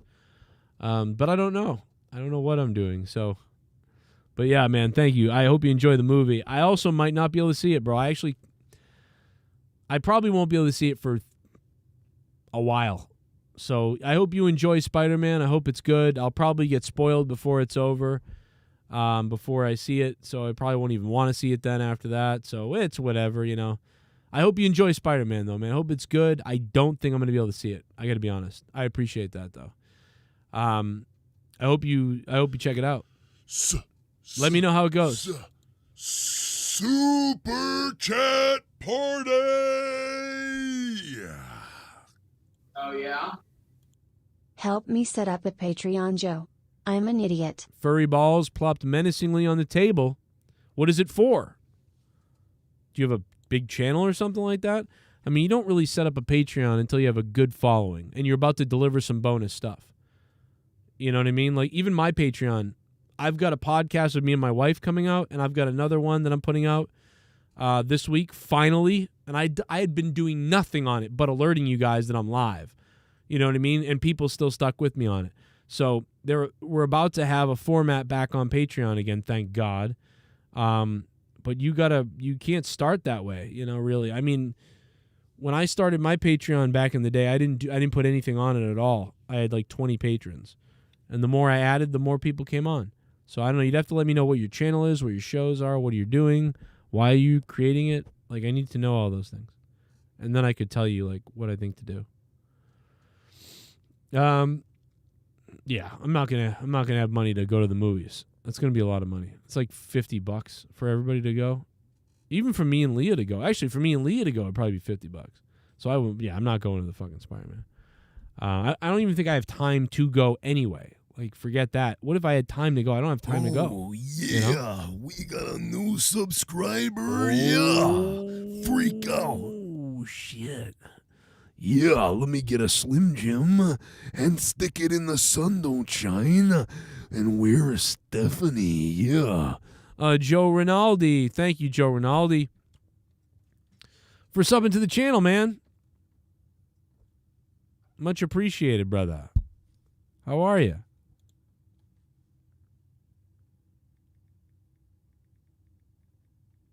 Good to see you. Good to see you. Good to see you, you fucking sex beast of love. You've got such a sexy way of talking, Joe Rinaldi. You've got it there. You know? It's got to be Joe Rinaldi. Rinaldi. Derek Kant says, I think it's hilarious how people are freaking out about how this new movie will have the other Spider-Man in it. The other Spider-Man that they trashed when those movies came out. I know, right? Like, yeah. Looks like my little lass. Fucking needs hilarious. A shaving. Hey Joe, I have a solution. I have a solution to all of your money problems. Ooh. Step 1. Quit all your jobs. Step 2. Become a drug dealer but don't tell anyone about it and use your YouTube channel as a money laundering scheme for drug deals. Ha ha ha. That's a great idea. That is a great idea, I think. That is a fucking amazing idea. I think you're onto something, bro. Wow. Damn, man. Like, I can't believe that I never put 2 and 2 together about that. Super Chat Party! There's the Patreon link, man. Oh, yeah? Click that. Sorry. I meant help me become a patron. I have no idea how the app works, and for some reason I can't find you on there. There you go, furry balls. I put the link in the chat there. Because I'm 18 plus content, it's not searchable, I think, or something like that. I don't know. But I put the link in the chat for you. And the link is always in the description box down below. Links to all my stuff. Just open up the description box. There's hundreds of things down there of everything. Instagram, everything I've got anywhere. It's all down below. Check that out. Real villains at the movie theater are running the concession stands. You know what though? I like that they make money. You know that they rip us off. You know, I like that we get ripped off because I want to keep going to the movies. Granted, I'm not able to go to the movies right now, but I want to be able to go again someday. You know? I want to be able to go to the movies again someday. And even if I can't go right now, someday I'm going to go. And I got to go to Ghostbusters. So, I just hope that the movie theaters are there. So I want them to make all this money, you know? And look at his look. How he looks. Because I want to go. So I'm in favor of fine, fuck it, charge more, because it's a once in a, you go to the movies maybe once a year, maybe 5 times a year, whatever it is, and fuck it. Hit me up for $100, I guess, or hit us up for $50, whatever it is. Make the fucking movie tickets $30. Whatever you got to do to keep it open. Or what would be really cool is if they said, all right, tickets to the movies are going to be $10 or $15. They're going to stay what they are. They're going to go down $2, but we're going to allow you, if you want, to donate or to support the movie theaters. So your ticket is $12 or $15, but we suggest $30 to help us out. I would give them $30 if I had it. Right? Now, if I'm super poor and I'm up against it and I want to go to the movies, no, I'll just do the $12, $15, whatever it is, $10, whatever the ticket is. But, if I have a good job, things are going pretty good, and I got money in my account, man, I'd throw the $30. And I'd put, if the theater was smart, they'd write, keep us in business. Help keep us in business by paying full price of $30. Drive-in theaters will make a comeback. Mark my words. Well, Gerald, in my opinion, they already are, but that's only because I have one right near my house. Because, dude, we went to the drive-in theaters several times now, and it was like $8. It was $8, and it was it was the year before COVID and the year after COVID, and all that stuff. Gerald Armstrong, thanks for becoming a $5 shit bum, man. Thank you, dude. Thank you so much, man. But yeah, I think you're right. I think $8. $8 for the. I love the drive-in theater, man. And I have a real fond memory of when we moved into this house 3 years ago. When we moved into this house 3 years ago, one of the first things we did, in the summertime, one of the first things we did when we moved into this house, we were so excited, right?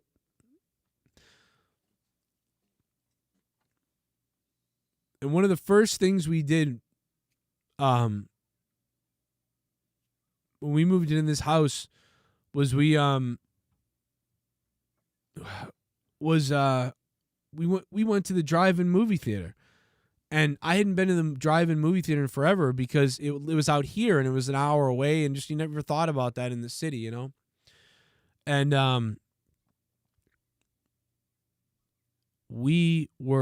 I just had a blast with the kids in the car, and this movie theater was only 8 minutes we drove like 8 minutes to it. It was like boom, 10 minutes, or it was 10 minutes. 10 minutes to boom.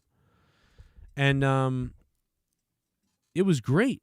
I had just like one of the first things. I love doing it. I remember coming on here talking about it with you guys. And I was like, man, I would go to these all the time. I love these things. Bringing the kids outside, everything else. And yeah, that's the other thing, Derek. You're right. Trolls ruin it. Yeah, that's true. That's what will happen, yeah. Like, we'll be screwed here.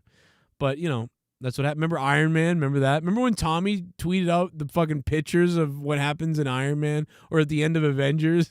He's like, people are spoiling this. It's like, yeah, you just did. So funny. That was hilarious.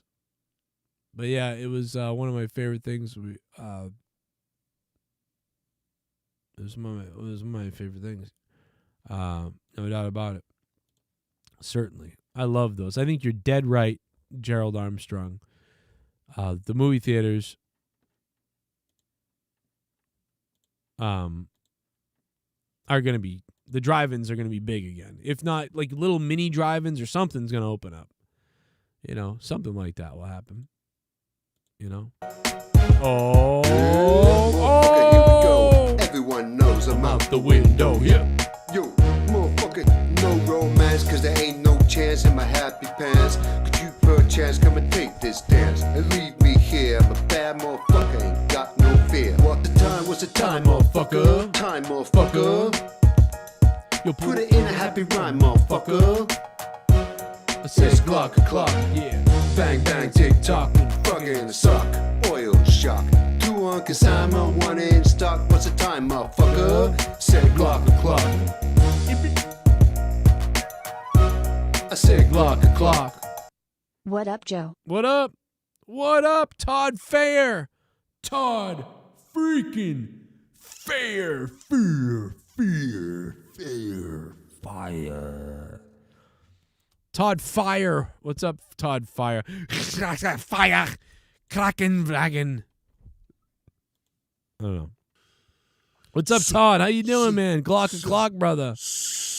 Wow, he just chat party. He took over the top dog spot too, man. Holy shit, brother. Oh, yeah? Gargut saves the drive-in by hiding family in trunk. He hides the family in the trunk. Oh, man. Imagine Gargut's pulling up with a pile of fucking illegals. Just ready to go. Soundwave 92 was bumped off, man. Thank you, Mr. Pico Boulevard. Todd, thank you so much, man, for that super chat. Todd Fair is the top dog. Top dono.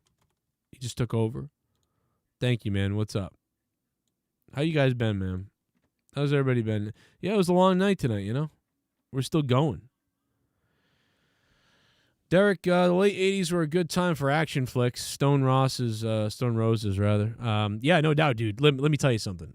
Dude, is there any better time than the 80s for action movies from you guys? Do you think there's any better time? I don't think so. Like, dude, I mean, we're talking about like Die Hard. We're talking about friggin' just like we have to actually we have to pull the list up. There are so many days when I'm sitting around and I'm like, you know what I want to do? I want to make a list of I want to do like our podcast on video games I love. I want to do an hour podcast on the movies and just break them all down. Break down all the fucking movies. Just break them all down. And go and talk about the nostalgia, the love, and how much. Holy shit, what the fuck is going on? What the fuck? Oh my god! We plan the spot all day. Holy shit! I want you to jam it in. Oh, it's in your bunghole.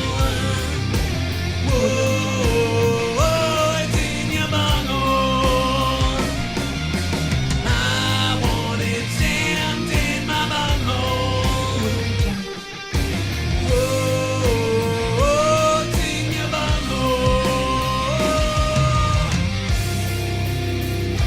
Audio Jungle. What the fuck? Just to the trolls off in the chat. Here's an Omega Sith NEGAN bomb to smash the donation goal. Off yon no life losers. # immortal legend out. Oh my god! The immortal legend! Sith NEGAN with the bombs away! Oh my god, bro!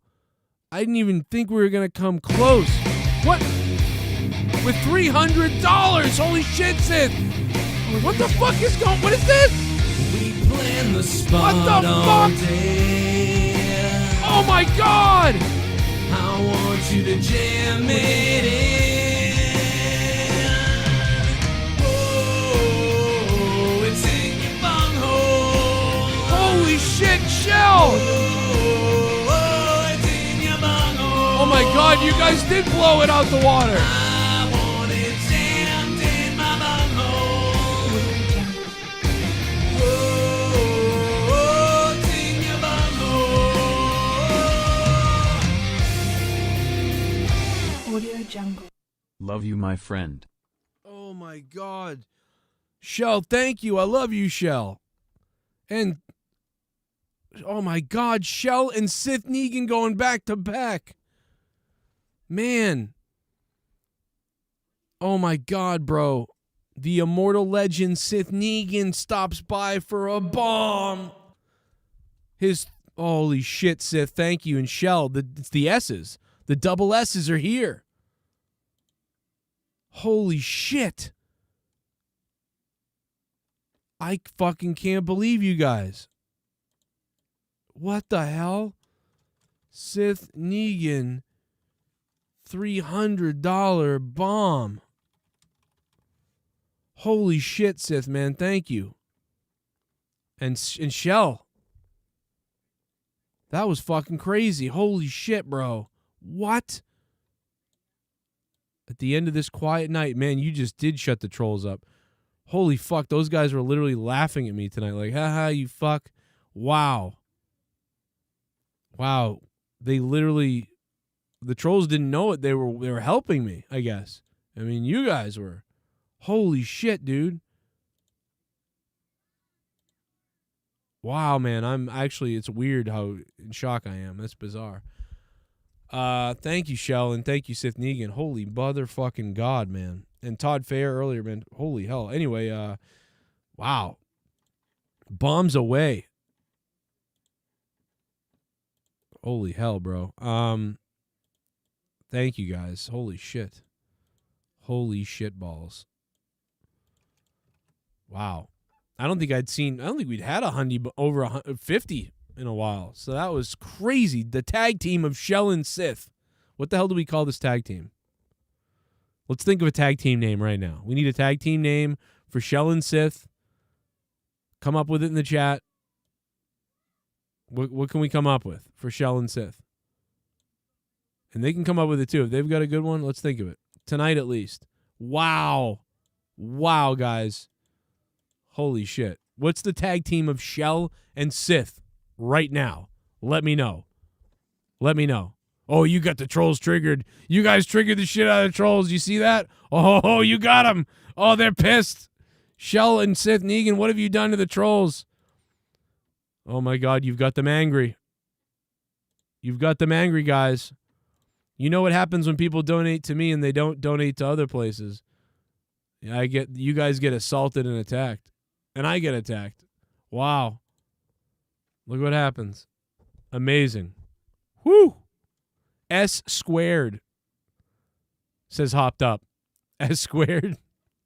Jeez, I can eat for a while. Mr. X, I can eat. This is not a joke. I'm legitimately, I almost cried, man. That's crazy.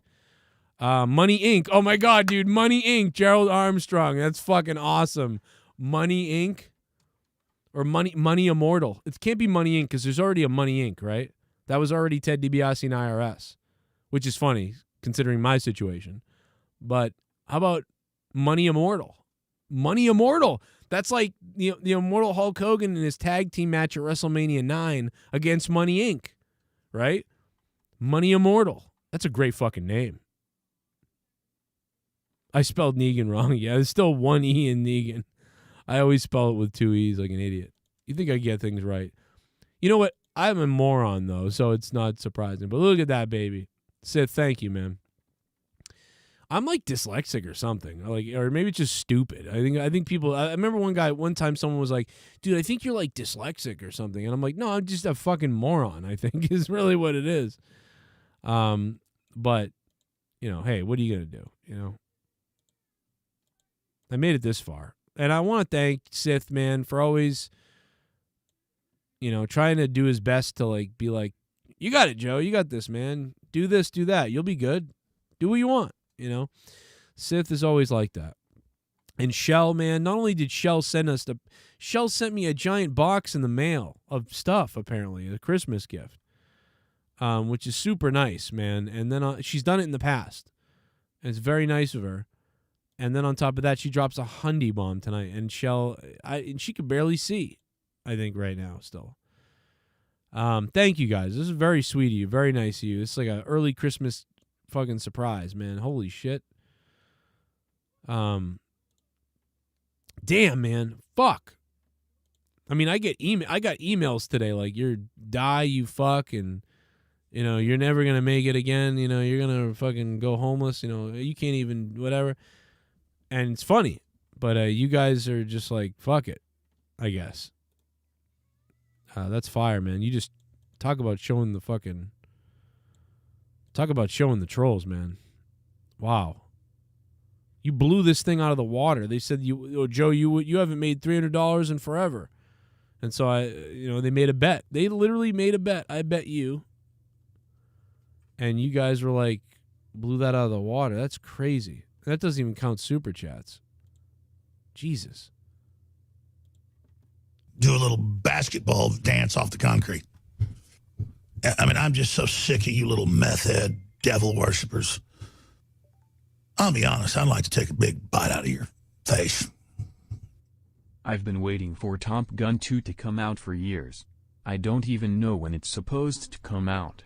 All I know is that I was living in San Diego when they filmed it, and that was in 2018 when I left San Diego. Damn. Gerald, I think the reason, right, is because of COVID. I think it was filmed, like you said, in 2018, 2019 or something, and it was set to come out in 2020 in the summer, I think. And then COVID happened, so they pushed it back, and now I guess, what is it, pushed back until the summer of 2022? I actually thought it came out already. I mean, that's how much it slipped away from me. How about the SNS Donation Express, says Sith Negan. That's pretty good. SNS Express.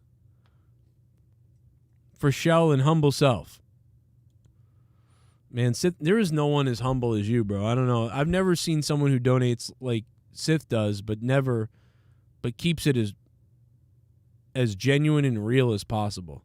Usually someone goes like rogue or crazy or, has crazy things. You don't do that. But yeah, SNS Express.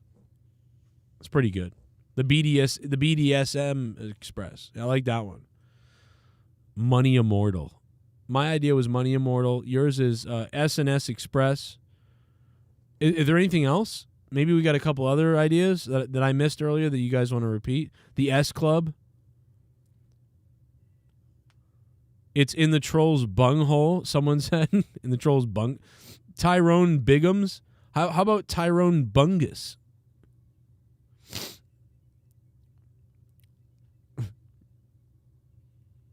Wow.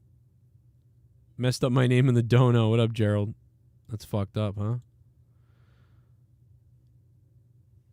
Money Gun, says Karthik. I'm so sick of you little meth head devil worshippers. I'd like to take a bite out of your face. Like you say, I'm real as fuck, too. I try to be real as fuck. I try to be. I don't know if I don't think I'm as real as fuck as Sith. And that's not me sucking a donator's ass. I just think it's impossible. I don't think it's possible for an entertainer to be that real. You know what I mean? You can only be that real if you're not out for something, right? Like, I'm out for entertainment and support and supporters so I can entertain and so I can do, whatever I got to do. So I don't know if you can be 100% real whenever you're an entertainer. You're just genuinely flawed some way of, whatever you're doing. But I think if you're a bystander supporting, you're much more real because you're just genuinely there for that. And that's it. So it's going to, by default, you're probably more real. Like, I'm a really pretty real. I was a real supporter of this podcast I liked. I supported these guys as best I could, and, I was probably the most real with that because I just wanted the content that they provided. Alex Jones Dominates, says Lord Zero. Shell and Seth, wow, says Scott. Team Troll Killers. Wow, that's a pretty good one, too. Team Troll Killers. Or Troll Killers, just Troll Killers. What about Troll Killers? You guys could be Troll Killers, SNS Express. Then we got my idea, which is Immortal. What did I say? Money Immortal. Money Immortal. What else do we got? Thanks. What's up, Mikkel? How you doing, man? I'm sorry. I love you. I do love you, though. What's up? Say hi to your mom for me, too, please. And tell her we do love her. I hope she's not upset with our jokes. Because I love your mom, bro. She's so funny. You guys are hilarious. Let's see what else. I'm trying to think of another name. And Antoine Pleasant, thank you, bro. Man, you guys are amazing, bro. It's been rough, bro. I don't know. I hate to. I don't. Remember when I used to not complain like this? You know, like, well, I always complain, but I mean, never like this in a long time. You know, we had 3 years or 4 years, about 3 years of, like, let's go, Joe. You know, but you know, I'm a flawed person, and one of my only good attributes is sales, and it just sucks. That's really all I'm good at. You know, I'm not really good at much. But yeah, you have no idea how you guys saved me tonight, and you don't even know it. And I did not expect it. I did not at all. I was getting ready to go off the air a little while ago. I was just happy to be here a little bit. You know, see a little good of an AEW show, get to chat with all you guys, and go back to the grind tomorrow, man. And you all just fucking crazy how you picked me up. Let me see. Looks like my little lass needs a shave. Spider Clam. Hey, what's up? How's it going? Wanted to say shout out to SITH, NEGAN and Shell for those epic money bombs. Also, Joe, you need to fix what words are banned on Streamlabs. It is dumb, haha. Also, with all this money, you can start your drug dealing business. That's right. I could just take this and start the drug dealing business. That's true. But I got to be honest, Spider Clam. I think I owe my car payment in a day. And my car payment is $500. So, like, yeah, it might actually be might be a car payment, bro. Oh, man. So appreciate it. Super chat party. Oh, yeah? Oh, yeah? Poke the trolls. Fuck them. Fuck the trolls.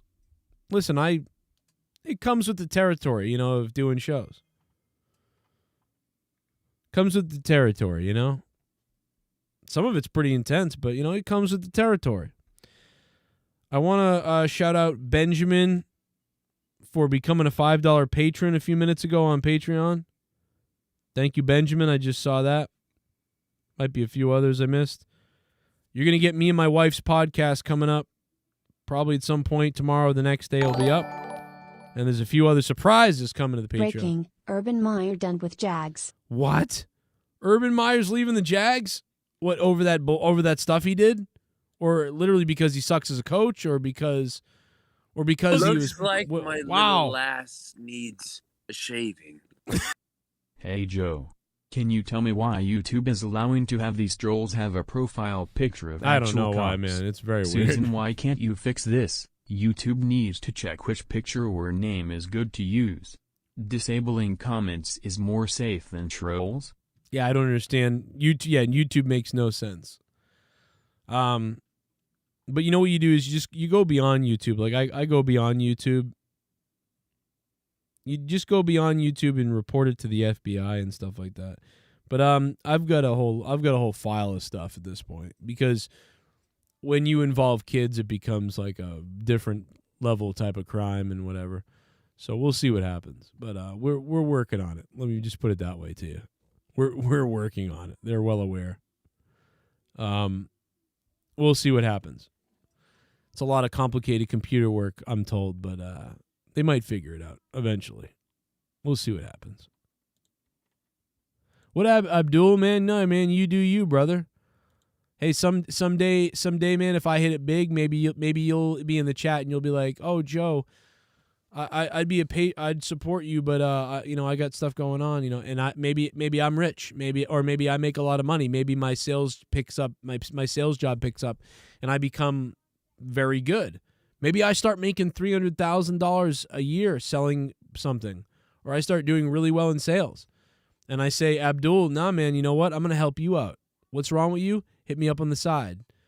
And then I reach out to you and I go, yo, would $2,000 like change you right now? And you're like, yeah. And maybe I'll be helping you. You know what I mean? Or maybe I'll kill it as a sales guy in the next year. And maybe I'll be like, fuck, man, I made $500,000 or I made $300,000. And I go to SITH, NEGAN, and Shell and everybody, and I just give them all the money. They supported me back. You know, to be like, here, dude, take everything back. I'm set right now. I'm killing it. I'm crushing it. I'll never forget what you did for me. Here's everything back. You know, maybe that will happen. Who knows?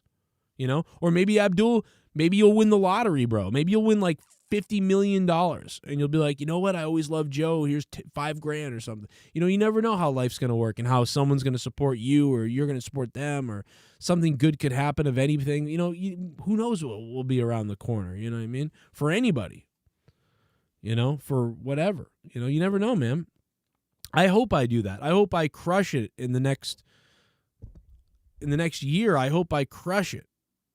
And I'm able to do something like that. I'm able to help Jake. You know, I'm depressed and mad at myself for not being able to help Jake, for being in such a poor position that I'm in trouble, you know, and so I can't even really help him. That's why the other day I did that stream, because I was like, this is the only, you know, he needs a couple $100, and like this is the only way I could think to do it because I didn't have it. So, dude, yeah, you never know, man. Listen, you do you, and you take care of you, and you get through your shit. I hope you're okay, bro. And you know, we'll, you know, hopefully some point be able to help you. I can use my skill. At least I have that skill of this. At least I have some kind of sales skill of some kind, and maybe I'll be able to use it. But it's going to take a little while to find the right place and to do the right thing and to figure it out to get there, I think. So we'll find out if he does. But, you know, tying back into wrestling again, we talked a lot about wrestling tonight earlier before we went into this post-show type of thing. We did about an hour and a half on wrestling. And I'm just shocked at how the pacing of tonight went, how the show was an hour and 10 minutes of, we didn't see anything but this match for an hour and 10 minutes. And then it just blew through, you know.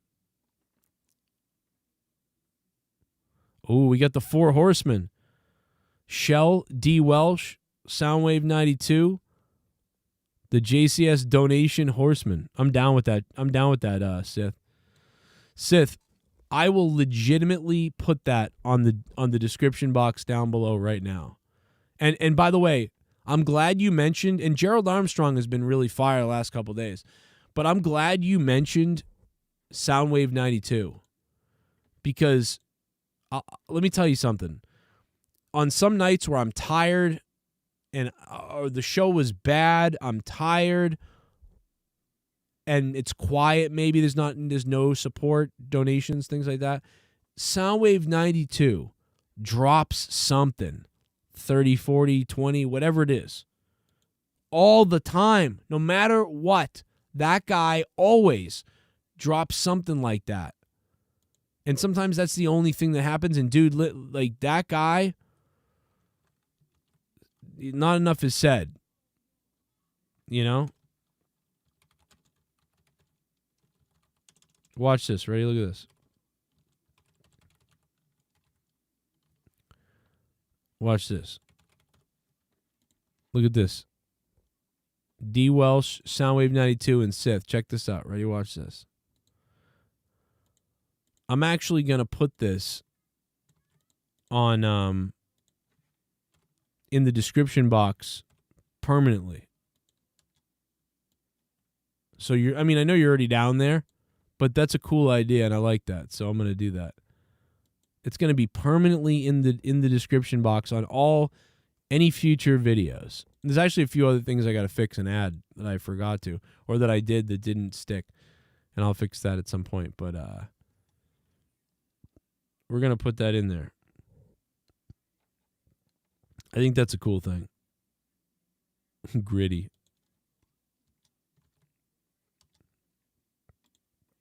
There, it's in there.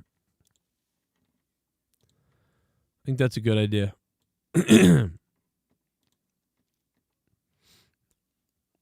I'd drop $2 million with a $50 million win. Wow, crazy horse. That'd be crazy. That'd be wild, bro. I wish I could win it for all of us. We'd all go on a cruise. In fact, there's enough people now here watching, or there's a little amount compared to when I had 1,000 people watching every show, that we really could all go on a cruise if I won the lottery. Dude, if I win the lottery and I won like $700 million, I promise you we'd go on a free JCS cruise. I promise all of you. If I ever win the lottery, $600 million, I will literally, we will have everybody that hangs out late like this, 200, 300 people, whatever it is, and we'd all go on a fucking cruise. It'd be wild. Urban Meyer is fired. Urban Meyer is fired. Oh my God, dude. Are you? Whoa. Tony Khan fired is that? You're fired. Oh my God, bro. You're fired. That's hilarious. That's crazy. But yet, well, it was because of his season, right? Not even because of the whole, like, you know, diddling on some chick on his wife, right? Like he legit just, Urban got fired. Urban's out. Urban Meyer fired as head coach of Jacksonville Jaguars, ending a tenure after only 13 games. Whoa. Tensions boiling over between coach Urban Meyer and Jaguars. 5 days ago was that report. Well, they were spot on, huh? That report was spot on. Tension boiling over between coach Urban Meyer, Jaguars players, staff amid 2-10 start. I mean, who didn't see that coming? Dude, he was probably more worried about getting hard at the local bar again. Like, hey, baby, rub up on me again. Ugh. Yikes. Well, there he goes. Goodbye. Go get Mike Vrabel.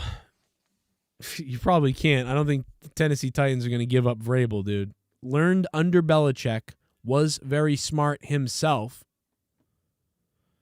and then became a coach himself. Like, the guy is, they could use him, though, let me tell you that.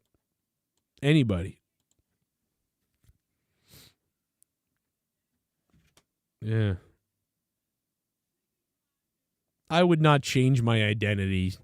Or, well, I don't know. I mean, I'd do something. I don't know.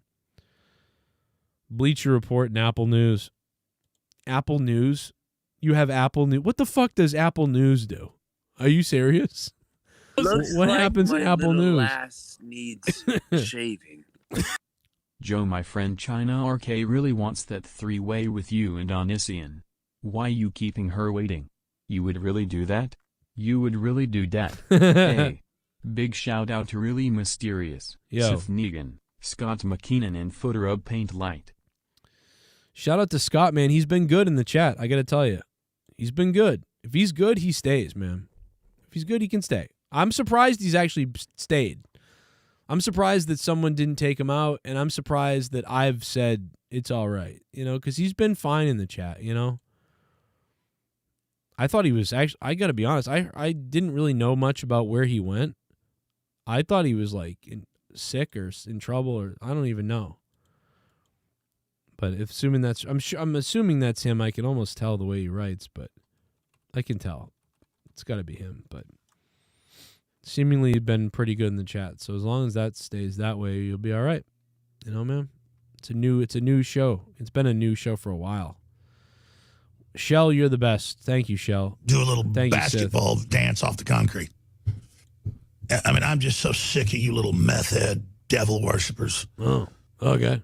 I'll be honest. I'd like to take a big bite out of your face. Go ahead and do it. The Cons probably fired him while they were at the show tonight. Yeah, they fired him tonight. They brought him in the office tonight. What did he say during, remember the Jericho thing? He went, oh, fuck, or oh, shit. Like, that's probably what he said, just like in the Jericho skit. He was like, holy shit. That's what he said. He goes, holy shit. Like, it was something crazy like that. That's fucking hilarious. Gerald Armstrong, thank you, man. Man, Gerald again. Oh, he's going beast mode. Gerald fucking Armstrong. Now bring it to me, Scott McKinnon. Bring it to me, Scott McKinnon. You alien fuck. Let's all talk about Scott the alien fuck. Yeah. Let's go.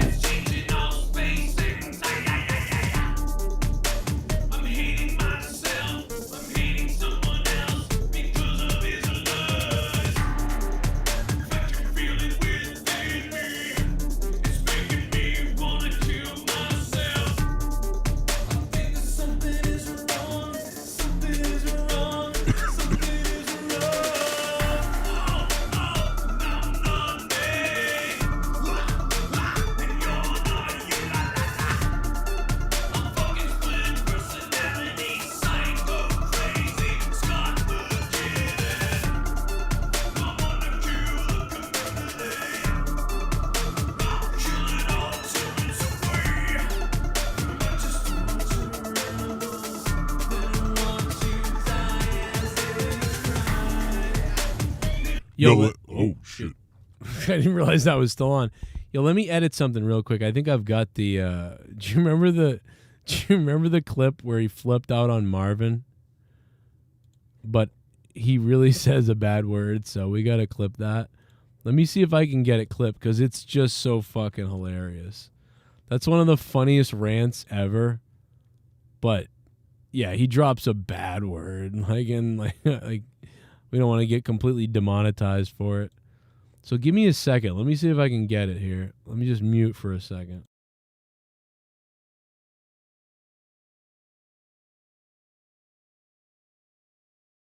Well, actually, it's loading right now, so I don't have to mute yet. But yeah, we'll find out if I can edit it out enough, because it's only one little part, right? Like I think, but it's just so fucking funny.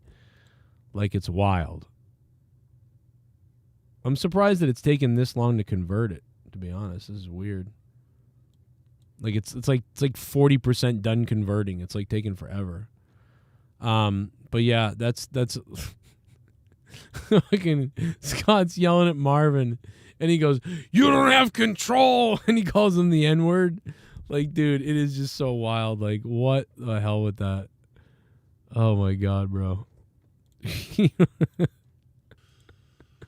I can't believe it's the way he says it too. It's so fucked up, dude. Super chat party.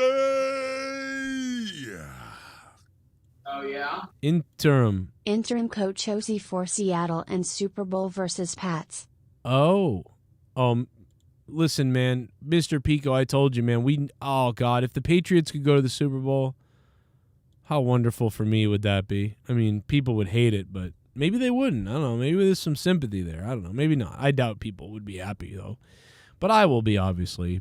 But, we'll see what happens with that. That would be fire. Oh, let me try this.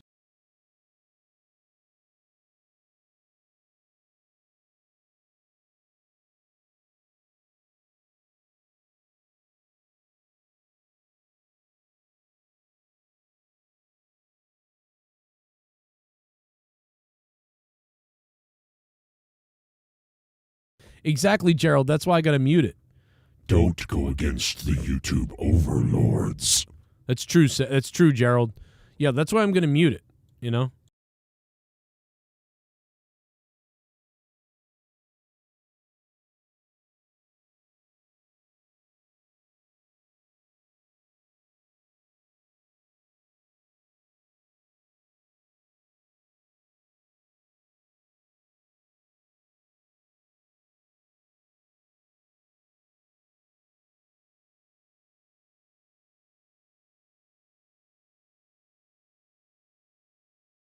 That's what. Okay, here it is. Low-life losers portray Scott way worse than what he actually is. Tards believe their leaders like sheep. Yes, Joe, spray your load all over the place. Randy Viper. What up, Randy Viper? How are you doing? Well, he's not been... listen, he's had his things, Let's be honest. He's been really bad. He knows that. And, but you know, again, like some things are wrong, some things are really right. So it's hard to say. I don't even know what I didn't even know where the guy was for like 6 months or 8 months or a year, however long it's been. I don't know. I just hope he gets better, man. I hope everybody gets better. That's what I hope. So she would end up winning. Oh God, here it is. Here it is.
I don't know why, dude, but it's the way he drops the N-bomb that's just...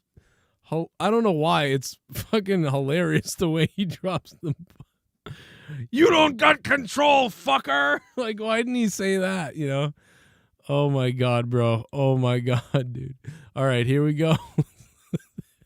Before I attempt that in my YouTube channel, watch what happens. Watch what happens next.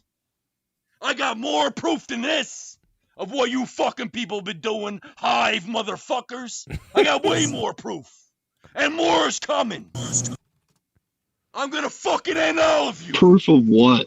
Fuck you, Proof man. of what? You fucking wanna fuck with me? Proof of what? I can't afford rent, and you wanna fucking take money from me and fuck with my patrons? Fuck Go with my fuck yourself, Scott. All I did was enter your email and the password to your YouTube and back the fuck out because I did not want to verify the fucking phone number. You stupid dip. There's a hailstorm! Dude, I laughed like a girl, dude. I was like, phone number. You stupid dipshit. What is You going should have on? changed the fucking password. What is happening in here?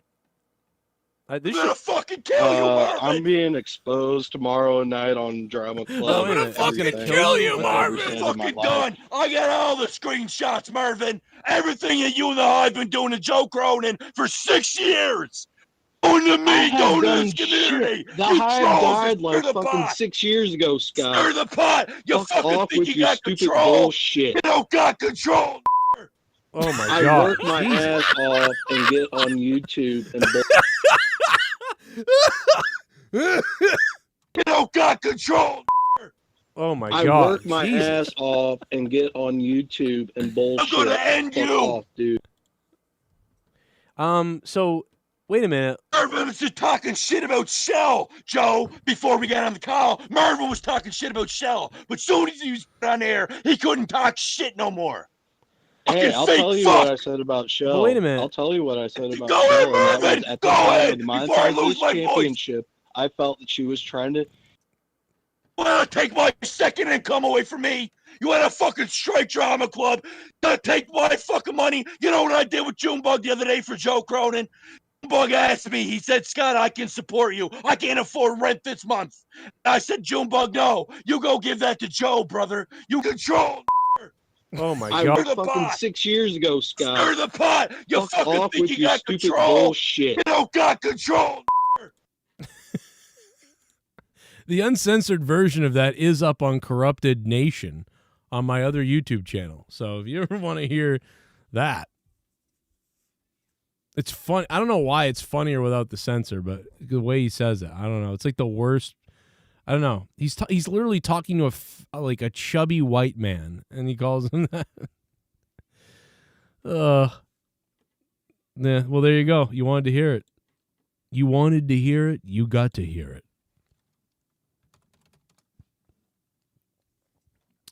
What's up, Shell? Thank you guys. This has been crazy. What a crazy night. Is this the old one? This might be the old one. Hold on. There's something going on up in space. Oh, here it is. There's something going on up in this place. There's something weird kinda happening, strange kinda happening, things are kinda happening. What the fuck is happening? Aliens. Shit bomb. Scott sounded like Ryback there. He sounded like Ryback. You don't have control. You don't have control, fucker. Dude, the way he says it, too. It's so fucked up, dude. You don't have control, fucker. Finger blast. Ryback. Ryback roar. What up, Gerald Armstrong?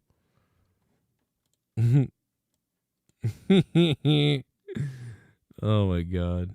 You would send your soul. That's fucking hilarious. What up, Gerald Armstrong? I love you, brother.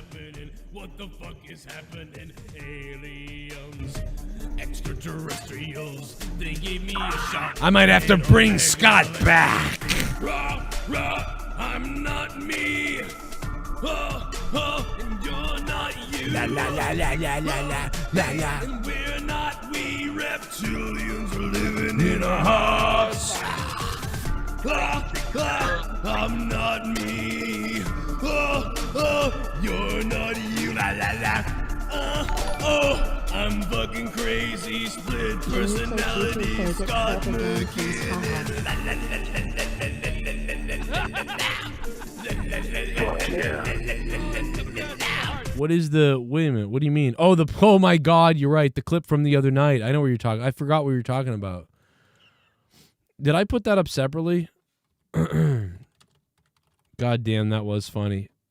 Hey, man, shout out to Getty Lee, who edited the video, because that is some gold shit from the UFC fight the other night. Thank you guys for putting this together. This was... I mean, all I did was play the music. No.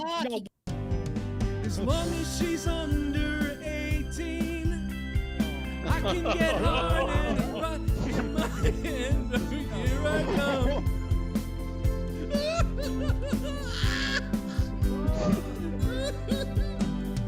Even though I'm so hard, I'll leave a shot. I might come right on the floor now. She's on me. All right, this is... I can't even do it. Oh my God.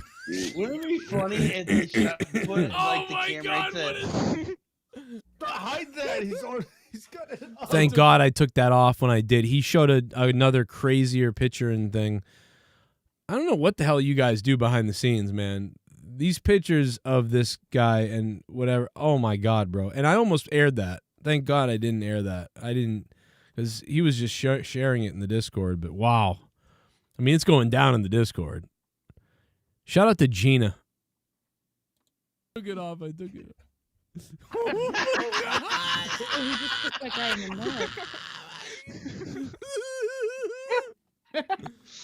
I'm gonna die. Show me that pic again. She looks like she's just gotten out of 3rd grade. Oh my God, it's... Jesus Christ. I wish you'd cut to Chris Hansen's face and it was being him like, doing that quirky little smile, like, "Oh, Beaver, you shouldn't have did that," or something. Oh my god. Oh my god, bro.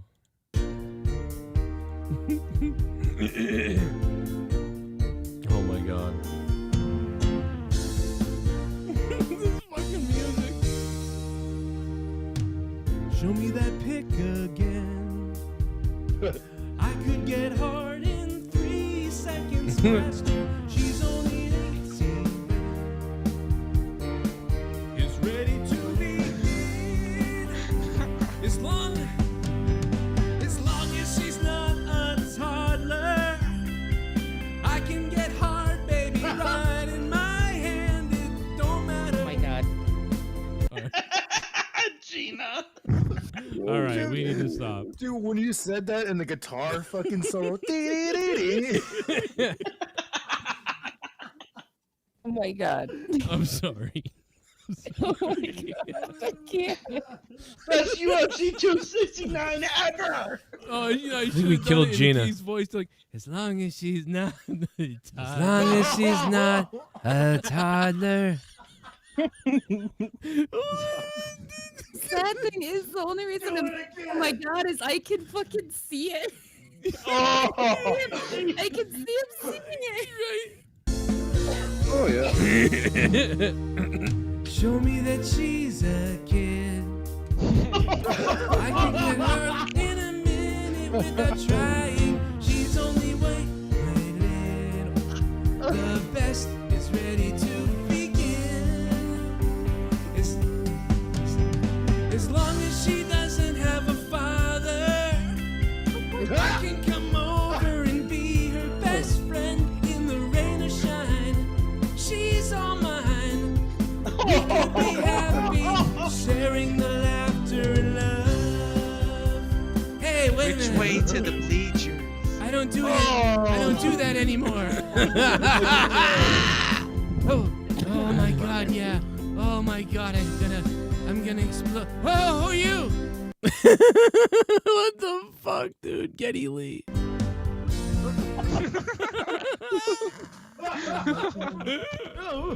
Nicky J almost looked like he fell out of his ass. We're definitely getting emails tomorrow. Who gets emails from who? As long as he's not my brother.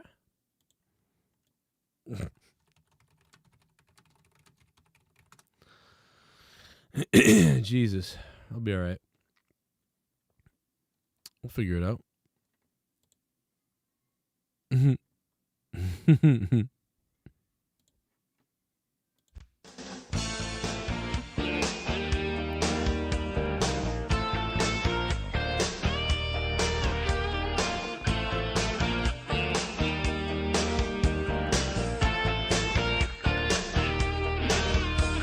Show me that smile again.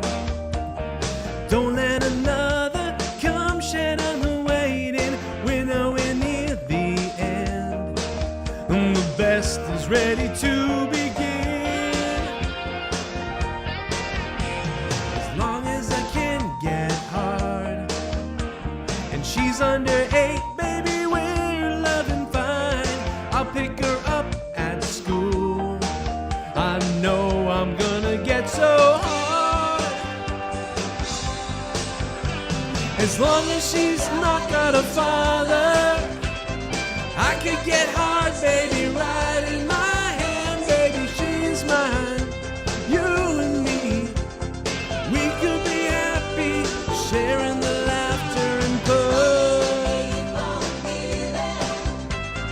I can just jerk off and on my hand. It's a work in progress. It's a work in progress. We're working on it. What a show, though. What a show where you could literally catch these pedophiles and catch these predators, you know? I wish they would bring back the original Catch a Predator. Like, that was great. Bring back the original one. But also beat the shit out of the guy when you catch him. Like, that'd be the best. Like, public beating the guy, you know? Sith Negan says, show the pic of the new monetize this championship belt before you end. That's a good point, Sith. Thank you, Sith. Love you, buddy. Sith, thank you so much, man, for that dono tonight. And everybody else who've been supporting, thank you guys as well. Benjamin, thanks for becoming a patron as well. Let me see if I can find the belt pictures here.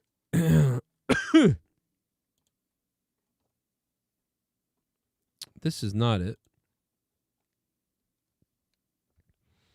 Wait a minute. Where are the color? I know, Sith, you sent me color pictures. So why can't I find them?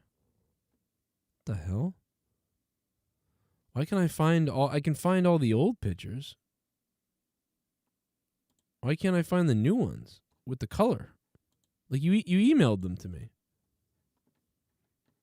What the hell? I can't fucking find them. Did you email me under a different email? Oh. Yeah, I found it. I'm getting excited for this Monetize This championship. And soon it's in Jake's hands right now. For all we know, Jake sold it to like pay for rent. But here's a look at it. Soon you'll have a full vision of it. When we figure out when we're going to have it, or when Jake is going to be around, and we will be having the unveiling of the brand new Monetize This championship. But before we do that, the Monetize This belt has to be online that Mikkel has. But goddamn, man, I think this belt looks unbelievable. Look at this thing. This thing is going to be sick. Wait till you see the high resolution. And we get it on video. And I put this championship up on the line, on Monetize This, against anybody and everybody. Because I'm going to win it. I know that I'm going to get the belt back in time to have the new belt. I can feel it in my bones and in my body. Courtesy of Sith Negan. The new Monetize This championship. God damn, does that leather look hot. And I told Sith, make sure you engrave your name on the side of it too. And Sith did. I said, you make sure you engrave Sith Negan on the side of the belt, and he did. It was an 80s theme song, Mustafa. That was a TV show in the 80s.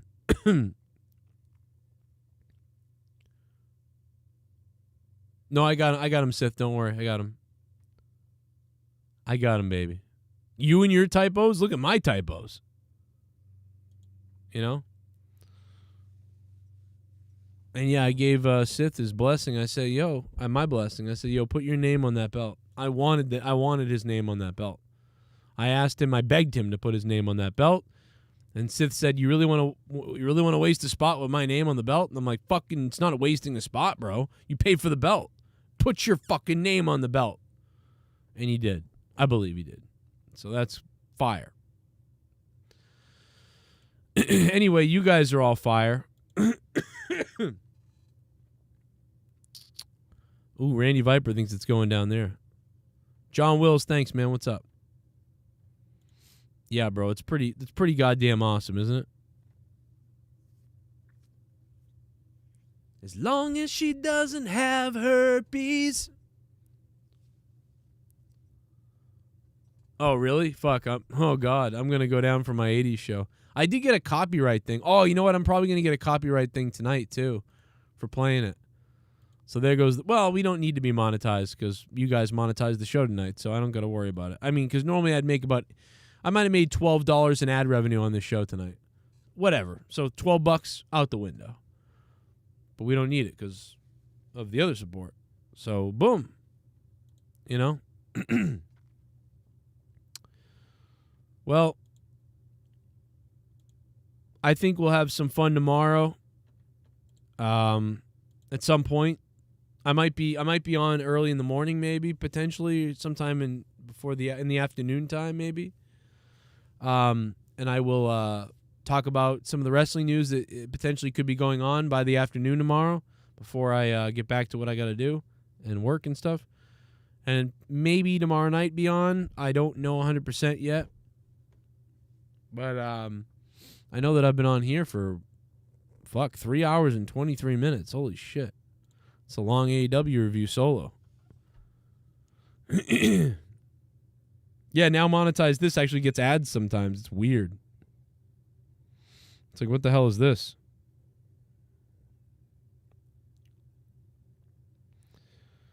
WBZ says, 30 minutes after receiving a generous tip, the waitress said her boss said she could only keep 20%. What? This waitress was given a $2,200 tip. She was told she had to share it with the other staff, then was fired. What? That doesn't make sense.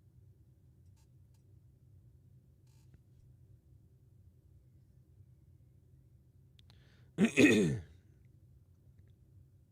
mean, I would split it with everybody you work with, probably, you know. Man, if you ever want to tip a single person at a restaurant, you just remember to always give them the money directly. Like, you can leave them a normal tip, like, hey, I tipped you $20, or I tipped $20 that way because I know you guys share tips here usually, which is fine, but I want you to have this. You know what I mean? And, like, pocket them or write them something. I just write them a check or pocket it, you know? Or, you know, or if you want to support the restaurant, give the tip to the thing. But, I mean, you know it's going to get spread out, right? I think, you know. I mean, I guess. And it could be two different situations. They could have gotten great service and wanted to tip everybody, you know. And tips are usually split, right? Oh, it was 2 waiters, 4K today. Wait, what? Oh, 2K split. Oh, really? Wow. That's pretty crazy. DJ Scandalous. Oh, you read that too. You read the story too, yeah. The group only wanted to tip the 2 waitresses. Right. The restaurant wants to only give them 20% of it. Like, what the hell is that? Yeah, that doesn't make any sense. Like, these are these waitresses are the reason that they tipped you. That's crazy. Wow. She posted it on her social media. Oh, that's how she got... Wow, that's crazy. I don't know what to think about that. I get it, but... Is she sharing all her other tips with everybody? If she is, then that makes sense. If she isn't, like, whoa. I mean, you can't make someone share their tip with everybody, you know? If they want to do it. Like, maybe you would. Maybe you'd be like, hey, man, you guys are part of this too. You know, I'm going to give everybody $50, or I'm going to drop, you know, $20 to everybody, or I'm going to take $300 and split it up among everybody, you know? But if you earn that tip yourself, I mean, that's your shit. You know, I think, you know, I mean, it's interesting. All right, guys, I think I should head out. What do you think? I should probably head out of here. I'm pretty tired. Did not expect to go this long at all, but I mean, what a night. They should have to pay their waitress more than the minimum wage than if they want to make the most out of the tips. That's a good point. Yep, exactly. You don't get to just get all the winnings, right? You don't get to just win every time. Oh, the waitress got a big tip, you get to just come take it? No. You don't even pay them minimum wage. Yeah, it's bullshit, bro. That pisses me off. That's enraging, dude. Like, that's crazy. That just seems fucking crazy. Stir the pot. 6 years ago, Scott. Stir the pot. You Fuck fucking off think with you your got stupid control? bullshit. You don't got control. Oh my I god. work my ass off and get on YouTube and bullshit. I'm gonna end Fuck you. off, dude. When does he say he's gonna kill him? Proof of what? Fuck, Proof man. of what? Into their Patreon and my second in about Shell. Hey, I'll tell you what I said about Shell. But wait a minute. I'll tell you what I said about Go Shell. ahead, And that Mervin. was at Go the time ahead of the before I lose Monetized my Championship. I felt that she was trying. Strike Drama Club. I said, Junebug, no. I give up my fucking soul, my money, my fucking soul, showing for everybody. Yo, shit on me, man. You're breaking Well, me. because you shit on him every 2 You're breaking me. fucking weeks. You're breaking Well, me. because you shit on him every 2 fucking weeks. Off, you dipshit. Fucking tear me Fuck apart. off, you dip. Good call, Junebug. And I Shit for need being it. I'm 200. Give it to Joe. I care more about Joe than my own fucking life. You're killing me. It's funny. No, I care more about Joe because I told Junebug to give it to Joe. I care more about Joe than my own fucking life. You're killing me. It's funny. Oh You're my crying God. about that now. Earlier, you were talking about your own Patreon, how you didn't have Get any my money, left how I was testicle trying to for all screw of you you out in of this money community. when I I give did everything jack I fucking shit, you got dumbass. and my soul. Shot Stro here to prove it. They fucking took my goddamn YouTube down. Joe, they hacked us. They Joe, took us when, fucking down, brother. when They took my Scott second was- income. Wait, what did they take down?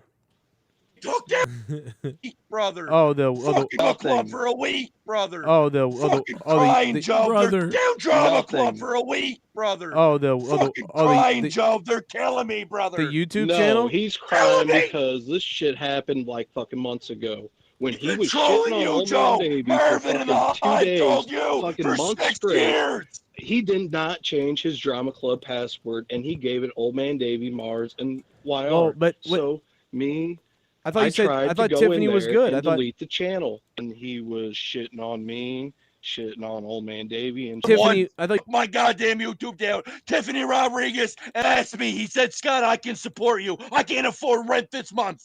didn't have Get any my money. left How I was testicle trying to for all of screw you you in out of this money community. when I I give did everything. jack. Marvin, I got the screenshot show here to prove it. They fucking took my goddamn YouTube down. Tiffany Rodriguez. Fucking crying, Joe. They're killing me, brother. There's the part where he says, "Marvin, I'm gonna kill you, Marvin." Like when he says, No, channel. he's crying Money, out and shit I for need being it. I'm court. done. Is this the? Marvin, I got the screenshot I fucking Shit, you got. dumbass. And my soul. It's funny. Oh my You're crying God. about that now. Give it to Joe. I care more about Joe than my own fucking life. You're killing me. For 6 years. Going to I me, have going to done this community. shit like Stir the fucking pot. 6 years ago, Scott. Stir the pot. You Fuck fucking off think with you your got stupid control. bullshit. You don't got control. Oh my. Oh my God. Oh my God, bro.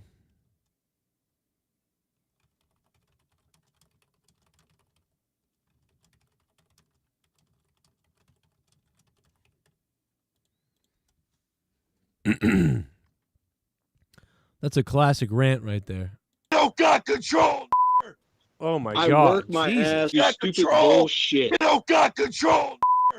Oh my I God. work my Jesus. ass off and get on YouTube and bullshit. I'm gonna end Fuck you. off, dude. So wait a minute. Marvin was just talking shit about Shell, Joe, before we got on the call. Marvin was talking shit about Shell, but soon as he was on air, he couldn't talk shit no more. Hey, Fucking I'll fake tell you fuck. what I said about Shell. But wait a minute. I'll tell you what I said about Go Shell. ahead, and that Marvin. was at Go the time ahead of the before I lose Monetized my voice. Championship. Oh my. You don't got control. Oh my I God. work my- I just can't. Oh my God, dude, you ain't got control.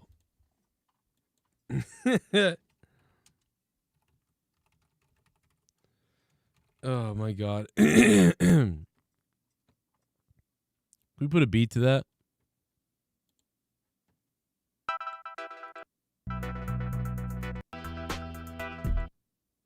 I mean, that might be funny.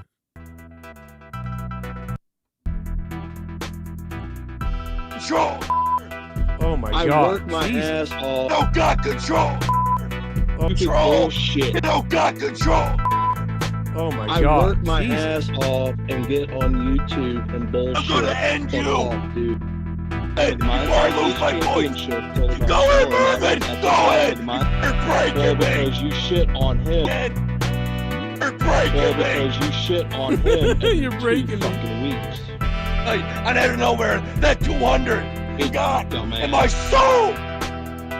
Joe, I care more about Joe than my own fucking life. Of you, I give up my fucking soul, my shit. You know, got control. Got control. Oh, you got control. Bullshit. You know, got control. Oh my I God. work my ass off and get on YouTube. Oh my I God. work my Oh my I God. work my ass off. Oh my Control. Shit. You know, got control. Work my ass off and get on YouTube. Wait a minute. I'll tell you what I said. Go in, Mervin! Go in! Before I lose my voice! Hey, I'll fake tell you fuck. what I said about Show. Wait a minute. I'll tell you what I said about Go Show. in, Mervin! Now take my second and come away from me! You wanna bug ass me? He said, Scott, I give up my fucking soul, my money! Yo, shit on me, man! Yo, shit on me! Yo, shit on me, man! You're breaking me! You're breaking me! Because you shit on him everything about Go in, Mervin! Go in! Before I lose my voice! Hey, I'll tell you what I said about Shep and bullshit. I'm gonna end you! Off, dude. And bullshit. I'm gonna end you! Kill you, Mervin! I'm being... I'm gonna fucking kill you, Mervin! I'm being... I'm gonna fucking being fucking kill you, Mervin! I'm being... fucking kill you, Mervin! I'm being... I'm gonna fucking kill you, Mervin! I'm being... You know, got control! I don't know why, but over reggae, that sounds hilarious or whatever. Oh my God, bro. Oh my God. That is way too funny. Like, that murders me. That hilariously murders me. Oh man. That hurts my belly. That hurts my belly a lot. Take that out of there. Yeah, yo, Sith, you might be right about that one. About him. It might be that person. Maybe. But then again, she did some stuff too that I know is true because I actually had problems. So they're both Randy and Sith, you're both kind of right. You're actually both probably pretty right. But who knows, man? That's back in the past. I just don't talk about it now, really. But this is funny. This is funny, though. Oh, my God. I work my Jesus. ass. Ooh. That's rough. Got control! Oh, my I God. work my Jesus. ass off and get on YouTube and bullshit. I'm gonna end Fuck you! off, dude. So, wait a minute. Mervin was just talking shit about Shell, Joe, before we got on the call. Mervin was talking shit about Shell, but soon as he was on air, he couldn't talk shit no more. Hey, Oh, man. I think you're both right. Randy and Sith, I think you're probably both right, but that's hilarious, bro. Yeah, I don't know if there's anything there's really anything much else to say. I think I had a fun time here. I hope you guys had a good night. I was shocked by the way that AEW went tonight. I was very shocked by the way it went. I'm still kind of shocked with how that show went. But you guys want to go oh no, we can't. He's not allowed on the show. I was going to trigger somebody. Thoughts on Kevin Owens? I asked this earlier today. I'm just going to read these, you guys. We have some thoughts on Kevin Owens. So, in fact, I'm going to record this in case some people missed it. But earlier today, I asked about Kevin Owens and some thoughts on him re-signing with WWE. And want to thank Sith NEGAN for the $300 top dono and to everybody else, Shell for the Hundy and other people who dropped bombs tonight. But Arthur says, respect him for taking the bigger check for his family. Disappointed to see him get wasted. GMTA Entertainment said, I think it's smart. AEW has their new signings with CM Punk, Danielson, Cole, etc. AEW's title picture is probably set up for the next year. Probably right about that. Nerdy Sports Guy says, part of me wants to believe Owens could have gotten the same money he wanted with scheduled matches with AEW, but he only knows what's best for his family. Nothing but best wishes. Jesse James says, disappointed. I wish he would have went to AEW. Getting tired of his character. Seems like they don't know what to do. Yeah, he's kind of like generic tough guy Owens, whatever. Ty Kane says, AEW can get 5 guys for what they were going to spend on him. Good move by not taking Steen. TRU says, shaking my head, there was a third big money wrestling company. He wouldn't have to get wasted by WWE. Jesse Galantis says he did it for catering. He did it for the catering. That's true. His belly's getting a little big. Maybe he did it for the catering over there. Ty, thank you. Go Hogs for Life said, at first I was kind of disappointed, but I don't blame him. Get the big money now, and he can always go to AEW later. Plus, AEW is pretty stacked right now anyways. It's a good point, Go Hogs. Alexis Nara... Alex is Naranjo? I've seen you around, and I still can't say your name right. A bigger check means first to get cut. Might be right. Eddie Chaos says, even if signs, then WWE does spring cleaning, it doesn't matter. That's a great point, Eddie Chaos. That could happen. But he did sign, so. But yeah, I know what you mean. That's what he was saying. Are you me? Says, terrible idea. The replies say, I know, right? TRU. What up, True? Sports fan forever says, money talks, I guess. Yeah, I guess it does. And I guess it does when you have a family like that, too. I mean, he's got a family, and you never want to be poor again, man. Trust me. I can totally, I can see, I can understand what he was doing, or what he was thinking. I get it. I get why he signed. I get it. But, it's a little shocking. I'm shocked. I thought he was definitely going to go to AEW. I was like, I do remember a year ago saying, like, listen, this guy is fitting the mold pretty well, and if he gets the money, what he's going to do. Pocket Aces says, Tony's dad said no now, and he's looking for a new coach for the Jaguars. That's a great point, yeah. Kevin Owens' son is already taller than him. Really? Kevin Owens' son was small last time I saw him. Wow, he might have grown, sprouted. Yeah, Sith, you definitely shook up the tree, no doubt about it, Sith. Thank you, Sith. You made me look better. I almost look pretty foolish tonight. He remained in the same position he's in. That's what Vince does, put you in the main program when your contract is coming up, only to put you back in catering. That's a great point, Seth. He's always in the main program, and then he'll be pushed back to the side for whatever, and probably take time off. We thought that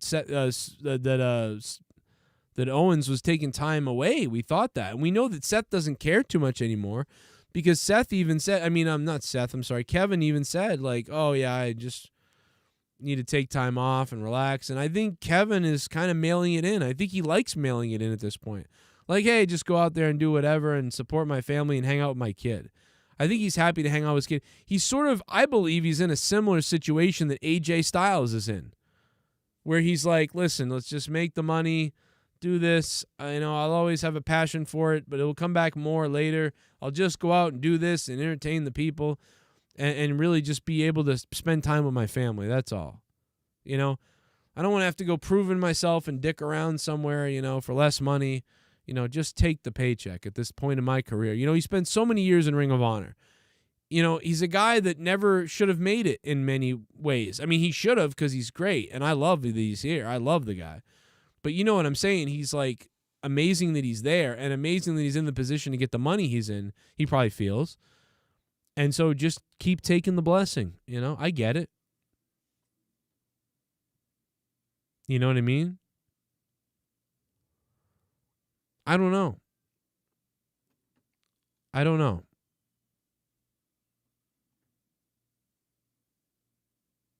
Thanks, Sith. I don't agree with everything you do, but I wouldn't expect you to,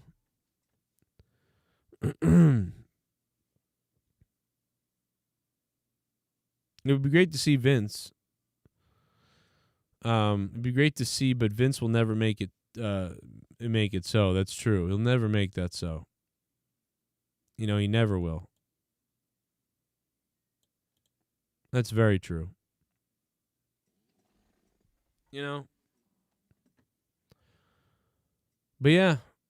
Yeah, I do a lot of weird stuff on here, you know? I don't know.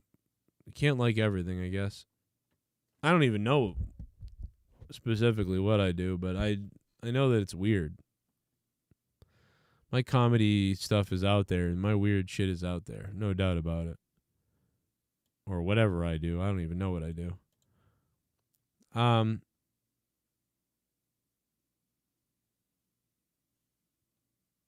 Yeah, I don't know. Well, I think that's about it, man. I think we're going to wrap it up before we go down a dark path here. Like it looks like, you know. I refuse to do it, you know. But you guys are awesome. Thank you. Randy, how you been, man? I don't get to see anybody because I'm so busy, man. If I'm not on the air here, I'm either hanging out with my kids, but not really because I'm so busy working, dude, that I don't see. I don't know I don't even know like what's going on YouTube at all. I wish I knew. I barely keep up with Jake, but I appreciate it, man. I'm glad you, I guess, support me. You know, whatever that means. Appreciate that. Project Veritas doing good work these days. What up, Pinball Zine? They've been doing that for a couple of years now, right? So let's be honest. Let's be wet about it, right? Yeah, man. I probably will watch Die Hard during Christmas. I know it's not necessarily a Christmas movie, but it is to me. It's part of my Christmas movie watching. Because all the Christmas movies are like, it's Christmas, but it's nice that Die Hard takes place during Christmas. So there's that Christmas vibe in the movie, and it correlates to what's going on with you in real time, you know, in a way. But it's an action movie, so it feels different. I have to watch it. I have to watch all those classic things. And I'm sure I'll do a podcast about Christmas movies and the ones that I really like, and we'll go over that, you know? It'll be a good time. And that's about it, man. I hope everybody has a good night. And thank you so much for all the support. Yeah, Australia's getting wild, bro. Good luck.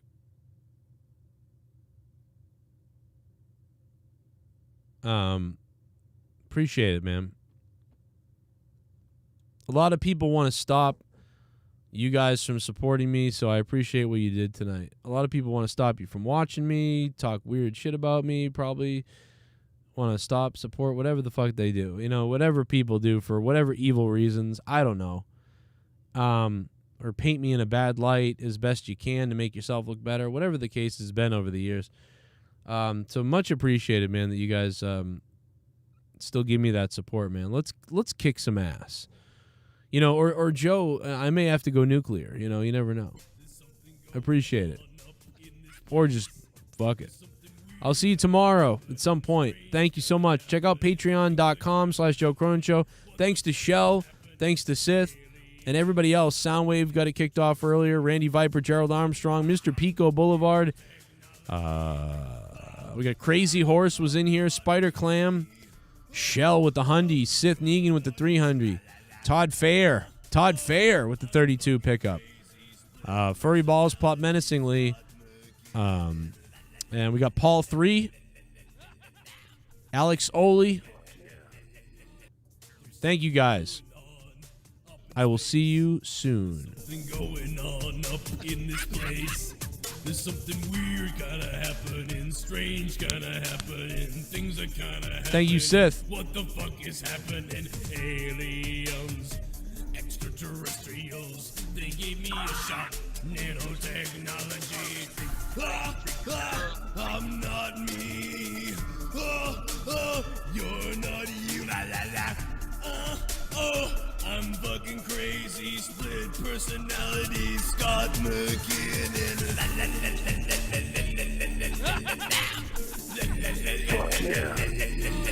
There's something going on up in space. There's something going on up in this place. There's something weird kinda happening, strange kinda happening, things are kinda happening. What the fuck is happening? Aliens, extraterrestrials, they gave me a shot. Nanotechnology. I'm not me. You're not you. La la la. I'm fucking crazy. Split personality. Scott McKinnon. La la la la la la la la. There's something going on up in space.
The Titan. What? The Titan? That's Adam Sure. That's Adam Sure. That is a monster of a man. Adam Sure is here. What the hell? Is he a Titan? Who the hell else would be? This man is gigantic.